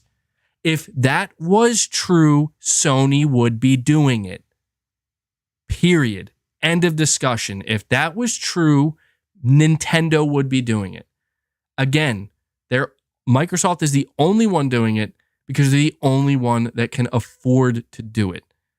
And this is why Phil Spencer doesn't give a shit, man, about, what I mean by that is Phil Spencer kind of has this attitude where it's like, okay, we'll just wait it out. We'll wait. This is why Phil doesn't care that Sony has the marketing rights to Call of Duty for the next 3 or 4 games. Everything Microsoft is doing is truly the long play, man. You're saying I know more than a multi-trillion-dollar corporation? No. I'm not saying I know more. You know what I do know about a multi-trillion-dollar corporation that you should know and that they know and that everybody knows? Because, I mean, it's just obvious. What I know about a multi-trillion-dollar corporation is they are in competition, and their goal, end that competition, win that competition. That's their goal as a multi-trillion-dollar company. So I do not blame Microsoft for doing what they're doing. I want to make that clear. I don't blame them. Because if I was running Microsoft and I thought that this was truly the most viable option to win in the long run, I would do it too, if that was my job. But that's not my job. I don't work at Microsoft. So that's why I never blamed Phil Spencer for doing this. But from where I'm sitting, it really just kind of seems like, damn, you're really planning on uprooting this entire thing over time, aren't you? And the day that Microsoft bought Bethesda, that was the day where it's like, oh, okay. Now we see what you're doing. And then they bought Activision and it's like, yep, okay, well, this is it. They're either going to do it or they're going to die trying. And that's just how it's going to be. So I guess ultimately, unfortunately, what I'm trying to say is that none of what I'm saying really matters, because this is what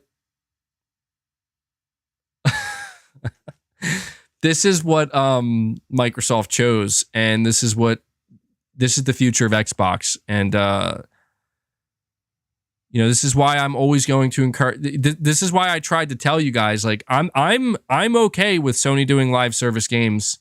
I am, because if that's what they need to do to maintain the high quality and the big budget for their AAA games that they need, then okay, go get your money that way. Get your money that way. Get it how you can, because Sony is competing with a multi-trillion-dollar juggernaut that is attempting to literally uproot the entire gaming industry from top to bottom. And if you're Sony, you're not a multi-trillion-dollar company. You got to be much more strategic, much more cunning, and a lot more careful about what you do with your money. And I just think that this is where it is truly fascinating to see Sony navigate their subscription service the way they are, to see them navigate this current generation where they're making single-player AAA games, but now they're all in on live service games. These are the different ways that Sony is choosing to combat Microsoft. And it's going to be really interesting to see how it pans out, because I don't think Sony's betting on the wrong horse. I just don't know that Sony can outlast Microsoft.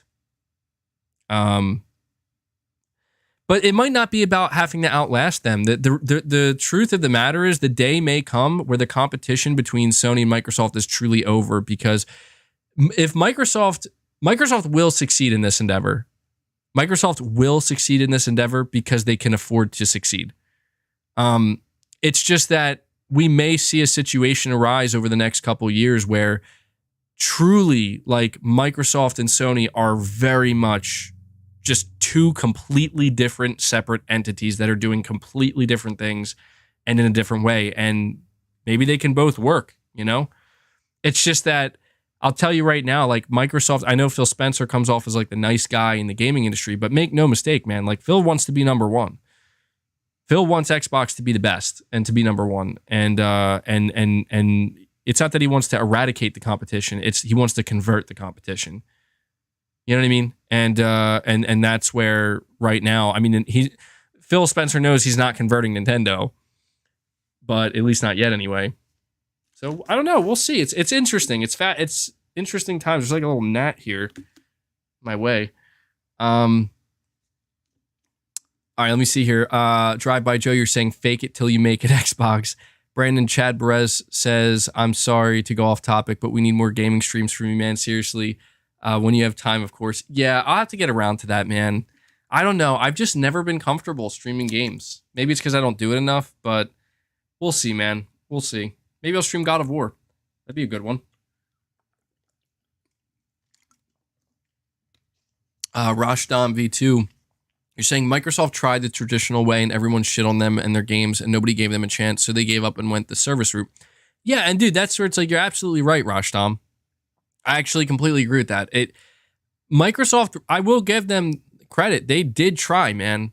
It's not for lack of trying. It's just, this is why I kind of was like saying earlier at the beginning of the PS4 generation, like, Sony maybe should have not focused so much on really shitting on Xbox as much as they did, because, dude, like, I just think that in Sony being as aggressive as they were, it's like, yeah, Microsoft basically clowned themselves and now you're adding salt to the wound. But the reality is, Microsoft, I don't know.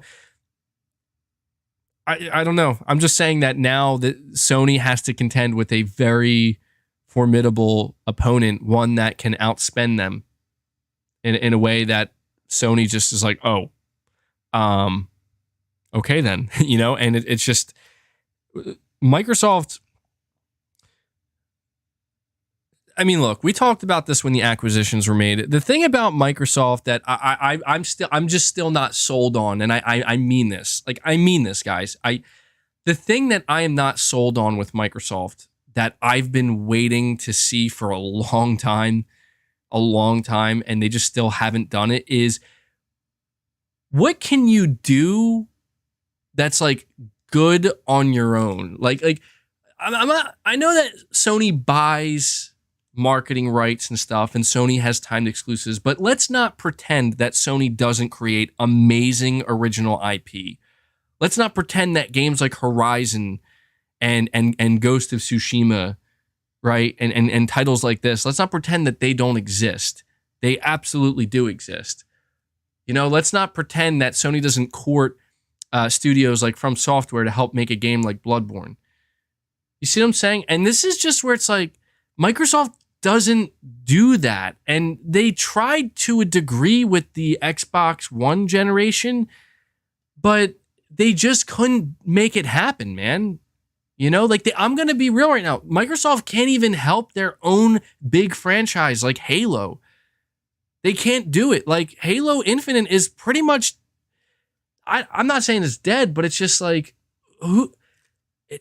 it came and it went, man. And I'm sure it still has its player base, but I just don't, like, Halo's not what it used to be. And that's because Microsoft fucked it up, dude. They did. And this is why I'm like, they can't seem to manage their own shit. Like, who cares about Gears of War anymore? It's not that Gears is bad, but it's just Microsoft didn't properly facilitate that series to the point where it's like, I don't see anybody talking about it, really. It's just not relevant anymore. Not nearly as relevant. And so, people talk about, well, what about all these studios that they bought? And that's what I'm trying to say, is that this is the point it's gotten to with Microsoft where all they can do is spend money, man, on buying things and owning things. And I get it. That's fine. If that's what you got to do it. I would do it too if I was in that position. But that doesn't excite me, man. Like, people who get excited about, oh shit, Call of Duty on Game Pass, like, really? Really? Like, this is what we're getting excited about? You know? But I do have hope. I have hope for Xbox, you know? Like, dude, maybe Starfield is going to be it for them. And if it's not Starfield, I want to see Avowed. Sure, let's see what Avowed looks like, man. Let's see Hellblade 2. You know, let's see the next Wolfenstein. Let's see State of Decay 3. Sure, but they still haven't proven it, man. And I'm just tired of people acting like they have. All these Xbox dudes, all last year, for literally months, it's, yo, Metacritic matters now, boy. Metacritic matters. Because Microsoft won Metacritic Publisher of the Year, so it matters now. And it's just like, okay, what did they release? Well, let me tell you what they released, bro. Halo? Oh, okay. More Halo. Okay. Forza? Oh, okay. More Forza. All right. Flight Simulator? Oh, shit. Flight Simulator. Didn't see that one coming. And I'm not, like, the thing is, I'm not even trying to be a dick about it. It's just, it's not here yet. It didn't happen yet. And if you go listen to the biggest Xbox enthusiasts, don't listen to me because I'm just a PlayStation fanboy. Go listen to the biggest Xbox enthusiasts. They'll tell you the same thing, man. They said this was supposed to be the year. This is why the Starfield and Redfall delays hurt so bad, because these were supposed to be the games that proved Xbox is doing shit different now. And now they can't prove that until next year. And they're telling their fans they have to wait more. And now their fans are begging. Please secure a AAA game like Gotham Knights or something else for Game Pass. And this is just where it's like, dude, I can't support Xbox in this way because they still don't have their fucking shit together. The only thing Phil Spencer has proven that he can do with his leadership is, I can spend a fucking shit ton of money, dude. A lot of money. I can spend more than anybody. I'm going to spend $68 billion up in this bitch. And that's great. That's awesome. But I'm over here like, and?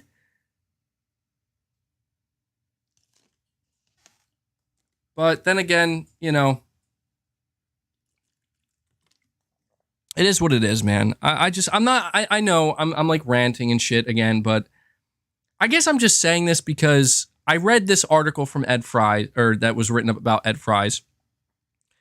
And instead of people talking about what Ed Fries is saying, right? Like the former Xbox executive that, yo, Game Pass could be a problem in the future. Like, I don't know about this shit. Rather than listen to anything he's saying, let's all fucking pay attention to the official Xbox Game Pass Twitter account, because they're dunking on fucking Kotaku because they don't have any AAA games. This is literally the shit that goes down. And this is why I don't feel bad. That fans are now sitting here begging Microsoft to acquire more studios, to money hat a third-party game for Game Pass, because it's like, I hope you guys are happy. You're spending all your time playing the internet, and now it's like, you guys don't have any fucking games to play, man. Like, what are you doing? And I meant what I said when I said, dude, if Jim Ryan, I know Jim Ryan may be coming out and talking about live service games, and I know that Sony may have their hiccups, but if Jim Ryan came out to me and straight up said, yeah, we don't have any games for this year. We'll have them next year. We'll do better. I tell him to go fuck himself. You know, I'd be like, you kidding me, dude? I'd take my PlayStation, I'd set it aside and be like, I'm going to go play somewhere else where they're actually bringing out games. I don't mean to sound so aggressive. It's just that, dude, I see the shit that people say, and I see the way people react, and it's like, you people are literally facilitating this. You people are literally trying to, you have spun so many narratives. You have created so many narratives that you are literally walking this in with a red carpet. And I hope everybody's happy in the end when they end up getting it. Because look, I already told you who hurt you, MBG. Microsoft hurt me. I'm just saying, man, that look, people want me to freak out about Sony coming out here being like, we're going to do some live service games. People want me to freak out about that. And I'm like, look, I get it. I mean, we got to watch what they're going to do. We got to watch. We got to be careful. Okay? Who knows if Sony's going to screw up or not. They want me to be like that with Sony. And I think I'm being pretty fair. I'm like, look, I like multiplayer games. I'm going to give them a chance. We're going to see what happens. It could go wrong. I'm hoping it goes right, but we don't know. We'll see. Could work out. That's what I'm saying about Sony. But then these same people are out here literally defending the fact that their platform of choice is literally delivering 0 big games for them for the entire year. They're defending it. And if they're not defending it, they're trying to make, I don't know, they're trying to make up some kind of like, I don't know, they're doing some type of mental gymnastics to explain why Xbox Game Pass is still worth it. And I'm just like, I can't do it, man. I can't do it because it's just like, if there's one thing that's been proven is that Microsoft is right. Microsoft is right, just like Sony is right, chasing the dollar with games as a service. These companies pursue what they pursue because this is what the masses want. This is what the masses give their money to. And it is what it is, dude. It's not like I can stop it.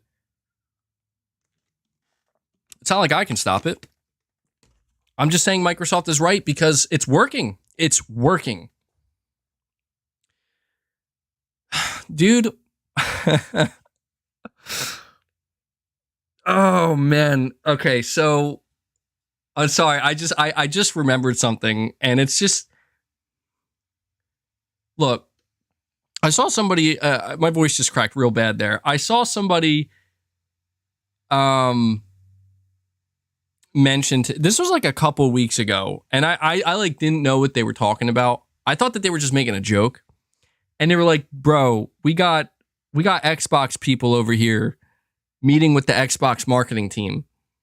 This shit's wild. And I thought it was a joke. Like I thought, oh yeah, that's a good one. Because you know, so many people talk, you know, they talk like they're advertising like Microsoft or Game Pass or whatever. And I see somebody asking if I'm going to talk about the Sony shows.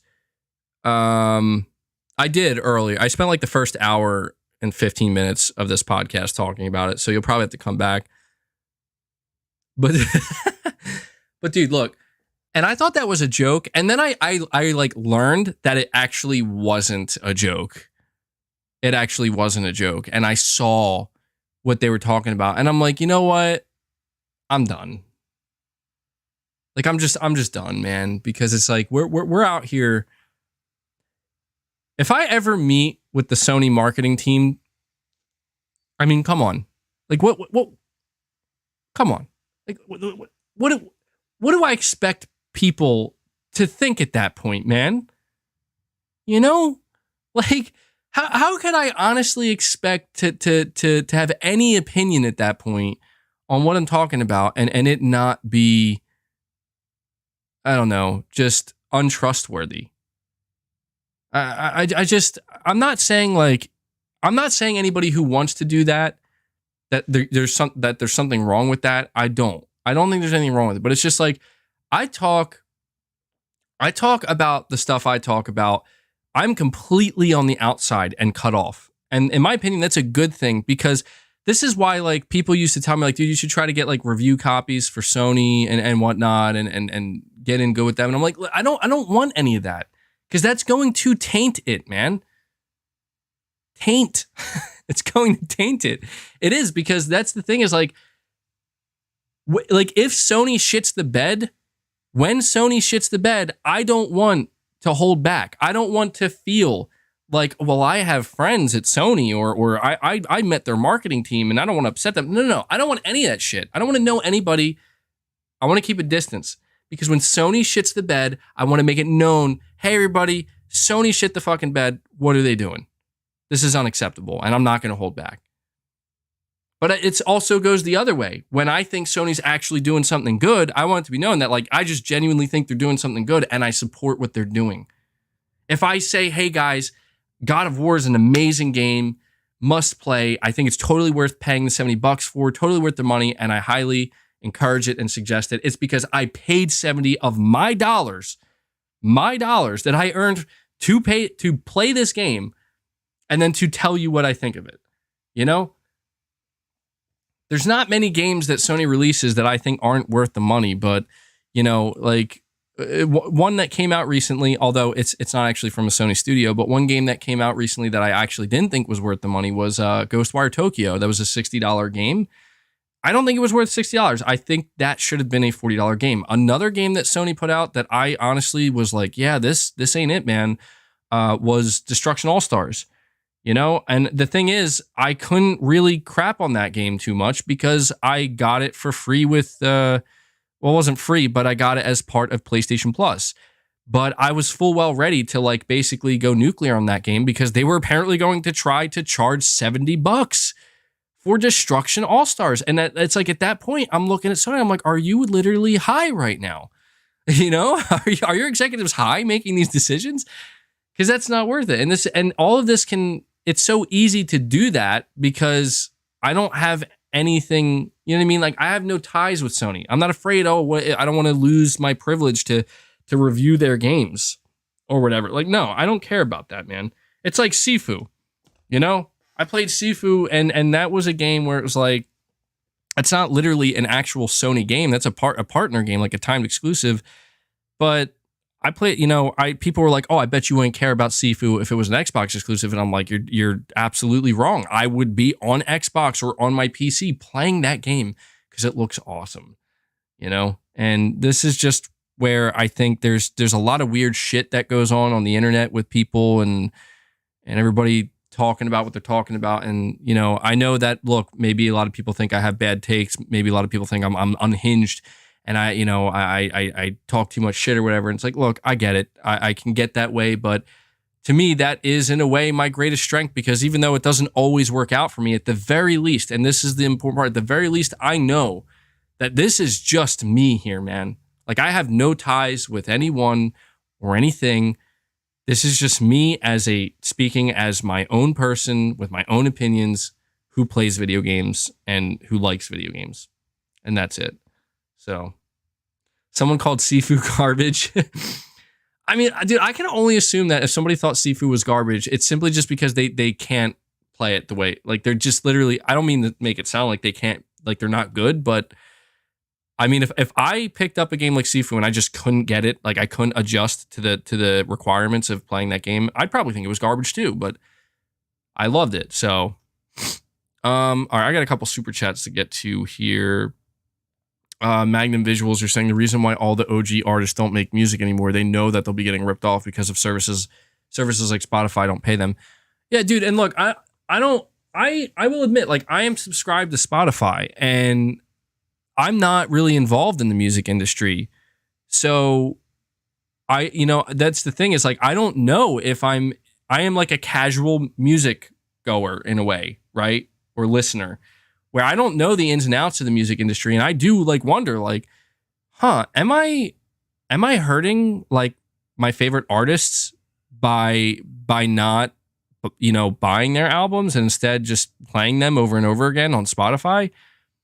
And I don't know, like I'm not in the know enough. I just know that this is how everybody does it now, right? But I will admit that if that's the truth, where it's like, yes, you are hurting your favorite artist by not buying their albums and instead choosing to stream them, and that's like just a real thing, then yeah, I would feel like, you know what, that I'd rather just go buy the album then, you know? But it seems like the music industry in particular really is at a point where you actually have to go out of your way to do that. Like really out of your way. Like it's just not the norm at all. And so I don't know. I'm not privy enough with, how the music industry works to know, but it wouldn't surprise me. And that actually would explain why a lot of these big artists don't make music anymore. And I don't know what has happened to music anyway, man. Like I try to follow like stuff, but I feel like I'm getting left behind where I just see the new shit that comes out, and I don't know, man. It's just, it feels like it's become one of these things where it's like, I don't know. Nothing stands out. Everything seems like it's trying to copy everything else, and and if it's not trying to copy everything else, it's like trying to go way far out of the zone where it's like I don't even know what the hell I'm listening to at this point. So I don't know. I just kind of stick to what I know with music, and that's it. Maybe I'm closed minded in that way, but I don't know. It gets overwhelming. Let me see here. Techie6, you're saying the system that Microsoft is building right now will collapse in the future. What will happen to all the publishers / devs they bought until then? Well, that's the thing, man. I don't know. I don't know. That's why I'm saying, like, I'm going to be honest. I feel like companies like Bethesda and Activision were already slowly going under. So I don't think that it really, they're any worse off being under Microsoft. If anything, they're better off. But I mean, look at the shit show that is Activision Blizzard, and look at the shit show that was Bethesda. It's just, I don't know. Hopefully Microsoft can make it better, but I don't know what would happen if the Game Pass model collapsed. I really don't know what would happen. Josh, you're saying Microsoft's strategy doesn't excite me, just buying IP to go into Game Pass, not to make money off of any of these games, not to make money, any of these games better. All that changes is IP, go to Game Pass. Yeah, and that's, yeah, I mean, I saw a lot of people, they were really talking about how it's going to be huge for Call of Duty to be exclusive to Xbox, and I don't know. To me, it seems obvious that, like, well, I don't think Call of Duty is ever going to be an Xbox exclusive, and I don't think that's why Microsoft bought it. I think Microsoft just bought Call of Duty because they know, like, this is how many people would, rather than paying full price for Call of Duty, just play it through Game Pass. Like, that's a smart play for Game Pass, a very expensive one, but that's the thing, is like, people, I think what people also need to realize is that Microsoft spending all this money, just like Sony spending all their money, dude, they have to be thinking about a play to get the money back. They do. They have to be thinking about a play to get that money back. Let me see. Fabrice, you're saying the cloud from PlayStation is bad. xCloud is in beta and it's better. Sony doesn't have the technologies like Google or Amazon. The future of cloud from PlayStation is not like Microsoft. I mean, I don't doubt that, man. But I again, this is where I have to question, how relevant is cloud gaming? I mean, there are people who will say, oh, cloud gaming is the future. But how far in the future are you talking? Am I even going to be alive? Am I going to be around for the cloud gaming future? Because, I mean, Google, one of the biggest companies in the world, came out and was like, yo, Stadia, cloud gaming, this is it. And everybody's like, no, I don't think it is. And then it died immediately. And so this is where it's like, I do think you're correct, Microsoft. Well, but that's the thing about Microsoft, again, this is an inherent advantage that Xbox has, because how do you think Microsoft became a multi-trillion-dollar company? Because of their cloud infrastructure. And this is where it's just like that they can leverage that for certain aspects of their gaming, but I just don't think that cloud is really that relevant right now. I don't. I think it will help Xbox for sure. Like, you can stream Game Pass and Xbox games through your TV and our little devices and whatnot. And I'm sure Sony would like to achieve that as well, but I guess what I'm trying to say is I'm totally okay with Sony not really focusing on cloud gaming that much. I'm totally okay with that. You're saying Stadia failed not because of the tech, but the fact that Google had no games for it. Yeah, well, that's the thing, man. It's like, this is where, like, it's funny when you look at it that way. Because if you look at it from like a really zoomed out position, like a bird's eye view position, you kind of see that Sony has been number one for a little while now.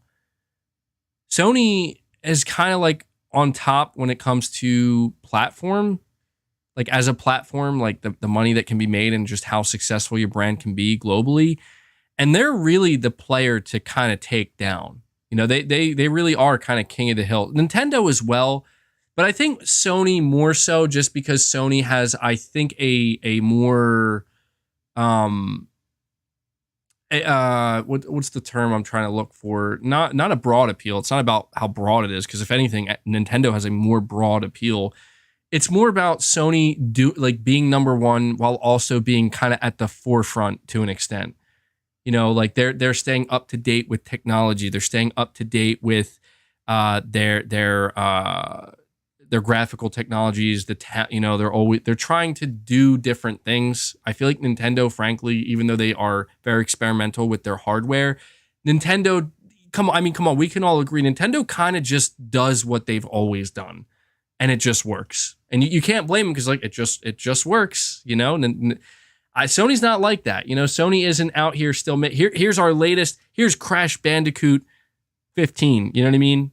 And it's like the latest version of Crash. Like Sony's well beyond that. Like look at what Naughty Dog has morphed into. You know what I mean? They've evolved in a different way, but I think that it's a way that is more in line with maybe, I don't know, kind of where the future of gaming is going to in a more mature sense, I guess, if I'm wording this correctly. But what I'm trying to say is Sony is the one to take down, and no one can do it yet. Like no one has found a way to undercut Sony, man.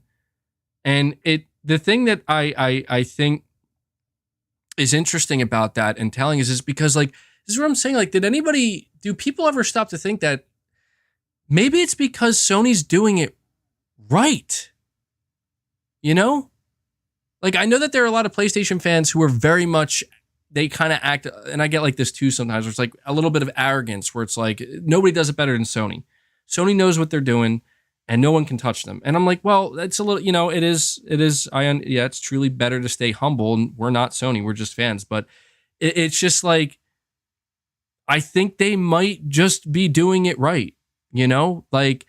This is why I kind of said earlier in my podcast today that while it is easy to get nervous about Sony pursuing live service games, like we can't just undo everything that they've done and achieved so far, where it's like they took the time, the money, they put the blood, sweat, and tears that was necessary to build the PlayStation Network platform to where it is today, and to build the development infrastructure with their studios to what it is today, and to create the output and pipeline of games that they put out today. They did that through blood, sweat, and tears, and it took generations to get to this point. And so the fact that they want to expand beyond that and build on top of that, this is why I'm saying, like, that's the thing, man, is Sony is not at the top of the hill kicking back and saying, good luck trying to touch us. We're good. We're always going to be number one. That's not what they're literally doing the opposite, man. Sony is like, okay, we got this area locked down. We're still number one, but we got people coming for us, man. So what do we do? What do we do to try to keep forging for, you know, a path forward, to keep going higher and climbing this mountain higher? Because maybe we haven't reached the top of the mountain yet. And that's what they're doing. And they have to do that. That's the thing, is they have to do that, because if they don't, someone's going to either knock them off entirely or surpass them before they even know it. And so this is why I'm all for Sony making the necessary adjustments that they have to. They are strategic in what they're doing. Sony is not scorched earth approach. They're not. Sony is, we will take one step at a time, but every step we take, we will attempt to make it meaningful. And we will attempt to strike a balance. We are going to attempt to take as many steps forward as we can without falling on our ass. And of course, they're going to fall sometimes, like every company does when they're doing stuff like this. But, you know, I'm just kind of going on this tangent because this is kind of how it is right now. Let me see. I see someone saying, what happened to exclusives, MBG? Well, exclusives are still here, man. That's the thing, is I know people want to talk about PlayStation exclusives like they don't exist anymore, but I assure you they do. There are many, and look, I'm not saying this to make it sound like Sony's always going to have exclusives, because I know that that's what people think I'm saying. I'm not saying that 10 years from now, Sony will still have exclusives. I don't know. I have no idea what Sony's going to be doing with their games 10 years from now. That's a long time. That's a decade. All right. A lot of things are going to change. All I'm saying is right now, May 29th, 2022, you're going to see people all around saying Sony doesn't believe in exclusives anymore. Sony's not doing exclusives anymore. Sony's doing day and date on PC. Sony's going to put all their games into the service. Literally none of these things are true. None of them are true as of right now. Sony has a lot of exclusives to the PS4, the PS5, the PS3, the PS2, the PS1. Sony has way more games that are not anywhere else than games that are other places. And I'm not saying that can't change. I'm just saying that's the fact right now. You know, and I can't, no matter what I say, it doesn't change that fact. That's all. Let me see. Kyrie Williams, you're saying, bro, I'm going to be honest. There's no way to sugarcoat this, but it's weird to be talking about Microsoft when you are a PlayStation content creator. I mean, yeah, I guess maybe a part of it is because, I don't know, I still do have an inherent interest in Xbox. It's just I feel like I interact with Xbox from a distance. I haven't gotten to the point with Microsoft or Xbox where I just completely ignore them, because I feel like I can't. Like, I feel like as much as I want to say, I want to have the mentality that, dude, Sony doesn't have to even give a shit about Xbox. Like, Sony can just eyes forward, head down, do what you do for your platform and your brand, and Xbox isn't even a part of that. As much as I want to say that, I just don't think that's a possibility. I think Sony has to pay attention more so to Xbox and what they're doing, because, guys, the reality is what Xbox is doing is having a tangible impact on Sony. It's not necessarily making Sony suddenly feel like they got to uproot their business model, but it's certainly making them ready to make some changes if necessary. So that's why that's why I focus on them so much. And I will admit, I probably do talk about it too much, but I don't know. It's because the things that are going on right now with Xbox are so, it's not that they're more exciting, because they're not. It's just they're more, I don't know, like they just generate more conversation because it's just weird stuff. You know what I mean? Like this, like the Xbox Game Pass Twitter account, like that's weird. You know, like if Sony did that, I would be talking about it. Yeah, I'd be like, that's wow, didn't see that coming. But I don't know. I also think the reality is if I only talked about PlayStation and just PlayStation topics, and look, I'm going to be honest, you guys can tell me. I do want to serve my audience more than anything. You know, I mean, what I've learned about these podcasts is that Xbox people do come to my podcast, and I think quite a few of them actually do it because they want to hear me talk about Xbox, so they can leave a comment being like, you know what you're talking about Xbox, you know, like, here we go with MBG's Xbox podcast again. But the reality is, if my audience, or like the overwhelming majority of my audience who like tune into my podcast, if it really is like, we would really prefer you to not talk about Xbox anymore, I could do that. Like, that actually wouldn't be that difficult for me to do. But what it would result in, more than likely, is my podcast would probably be a lot shorter, you know? And I don't know. I mean, I do like to extend the podcast. I do like to talk, but I don't know. I also told you guys, like, I do kind of rely on super chats as well. And I don't want to create this like toxic duality where it's like, well, the only way I'm going to get super chats is by talking about Xbox. I don't think that's the case. I get just as many super chats when I talk about PlayStation, but I just do think that, I don't know. People sometimes ask like, dude, why don't you talk about Nintendo? It's like, I could talk about Nintendo. I could, if I started talking about Nintendo, I could start increasing the length of my podcast to 5 or 6 hours. But I don't do it because I really, truly don't think that Nintendo is relevant in the bigger picture when it comes to PlayStation's future. I don't. And that's no offense to Nintendo. It's just, dude, Sony and Nintendo are two completely different entities doing two completely different things in their own space. I just don't feel like that's where we're at right now with Microsoft. So, but if Microsoft does get to that spot eventually, then maybe it will kind of turn into that. But I don't know, man. It's weird. It's weird because I don't know. I'm looking at this upcoming Xbox showcase, and I think that it's a good opportunity for Xbox. I mean, look, they're gonna have to. Sony's gonna start first with their state of play, and I don't know how exciting Sony's state of play is going to be. I'm assuming that Sony's state of play is going to be okay at best and underwhelming at worst. I think that it's going to be interesting to see the dynamic. See, this is what I mean. Where Sony's going to have their state of play, and then about a week later, roughly a week later, Xbox is going to have their big hour-and-a-half long showcase, and people are going to compare them. Understandably so, because it's like, I don't know. These are two companies. I think it's because Microsoft is fighting for the same consumer that Sony is. And you could argue. Let me say this for a moment here, because I think this is a good angle for me to kind of. I'm going to flip the script here a little bit.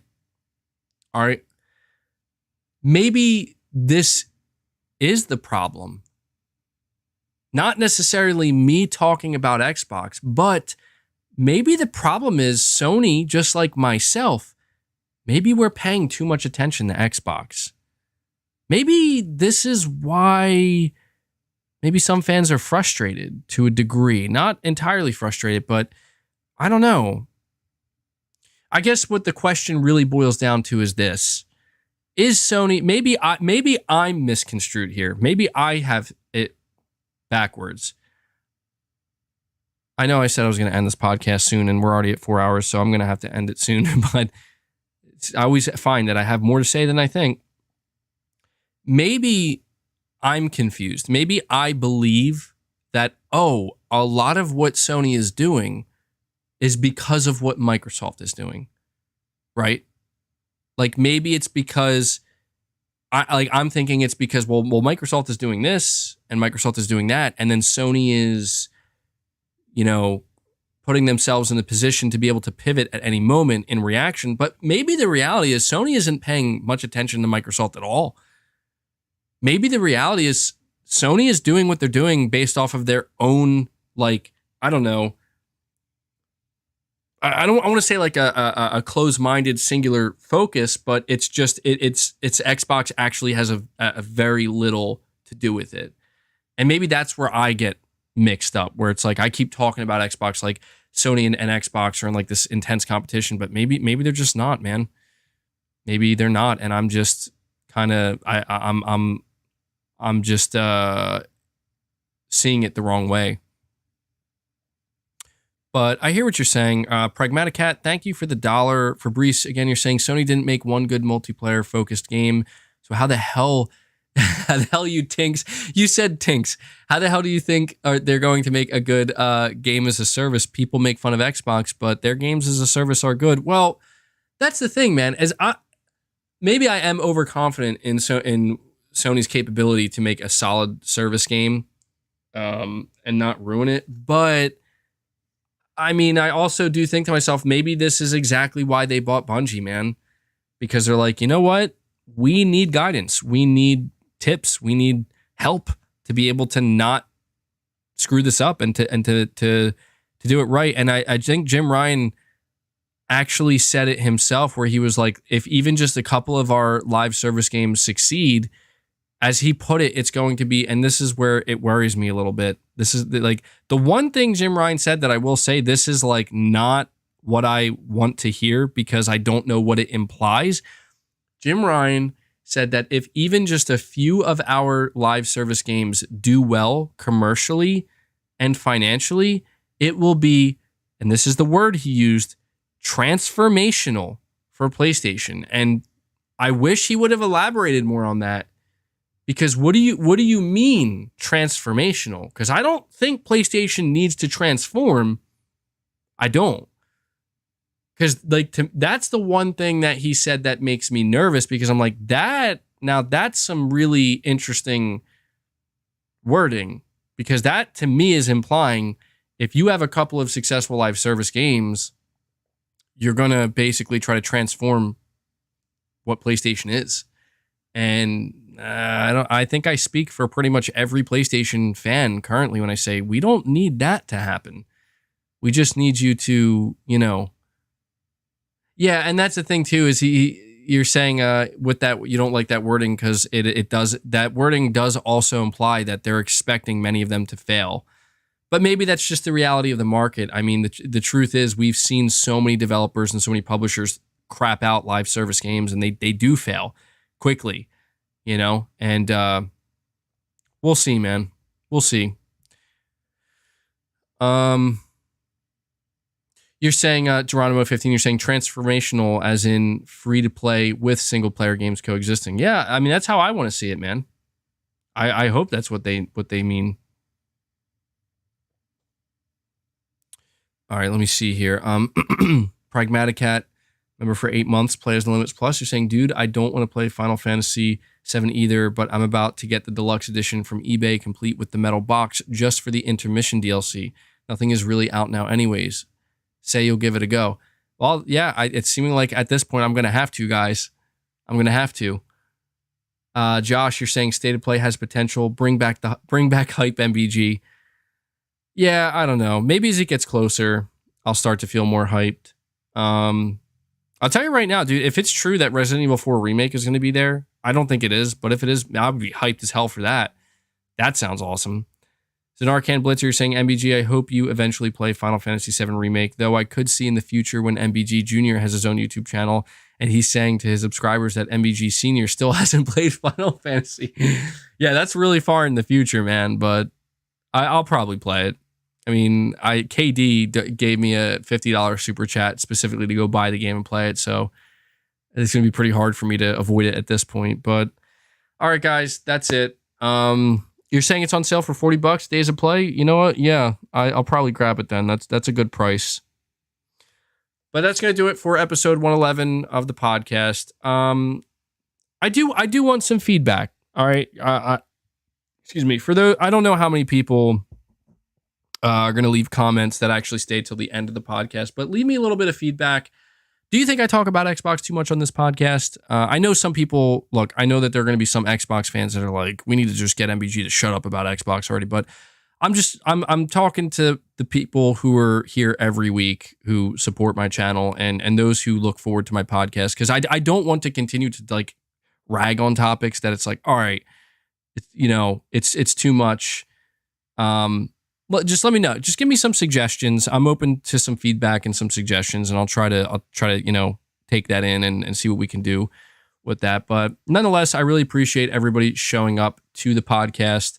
That's episode 111 in the books. Guys, do me a favor on your way out. Please hit the like button. We're at over 500 likes, and I want to give a shout out to all of my members. We have Play Has No Limits Plus. Shout out to Junior Jackson, Josh Z, Agile Ice 24, Skin Tight Salmon, PlayStation Pete, RU46, N2 Ray, iSiler 18, Whiskey Gaming, Pragmaticat, Hidden Leaf 2 Taka, and Nakamichi. Then we have my Play Has No Limits members. Shout out to Rune Gasoden, Black Waifus, John Renzi, Zanarcan Blitzer, Space Gambler Jr., JD TV, Sir Speaks a Lot, Ashorty Faye, Big Norman 0518, Shaky Shako, Tyson Webb 509, Black Manta 1989, Brandon Chad Perez, and Kevin Kahan. Thank you guys so much for your monthly support. A big shout out to everybody who donated a super chat as well. As I say, I couldn't do it without you guys, so really appreciate that. And also a big shout out to Devil Shooter, who takes time. They're usually up within the first 24 hours to do the timestamps. I know a lot of people have been asking me to do timestamps like right after the podcast, but at this point, Devil Shooter does such a good job. There's no way I would be able to compete with that. They're really well done timestamps. So if you see them in the comment section. Make sure you thank him. And so, yeah, thank you for that, Devil Shooter. But yeah, that's it, guys. I'm going to go enjoy the rest of my Sunday. I hope you guys enjoy the rest of your Sunday and the Memorial Day weekend as well. But yeah, until next time, guys, take care.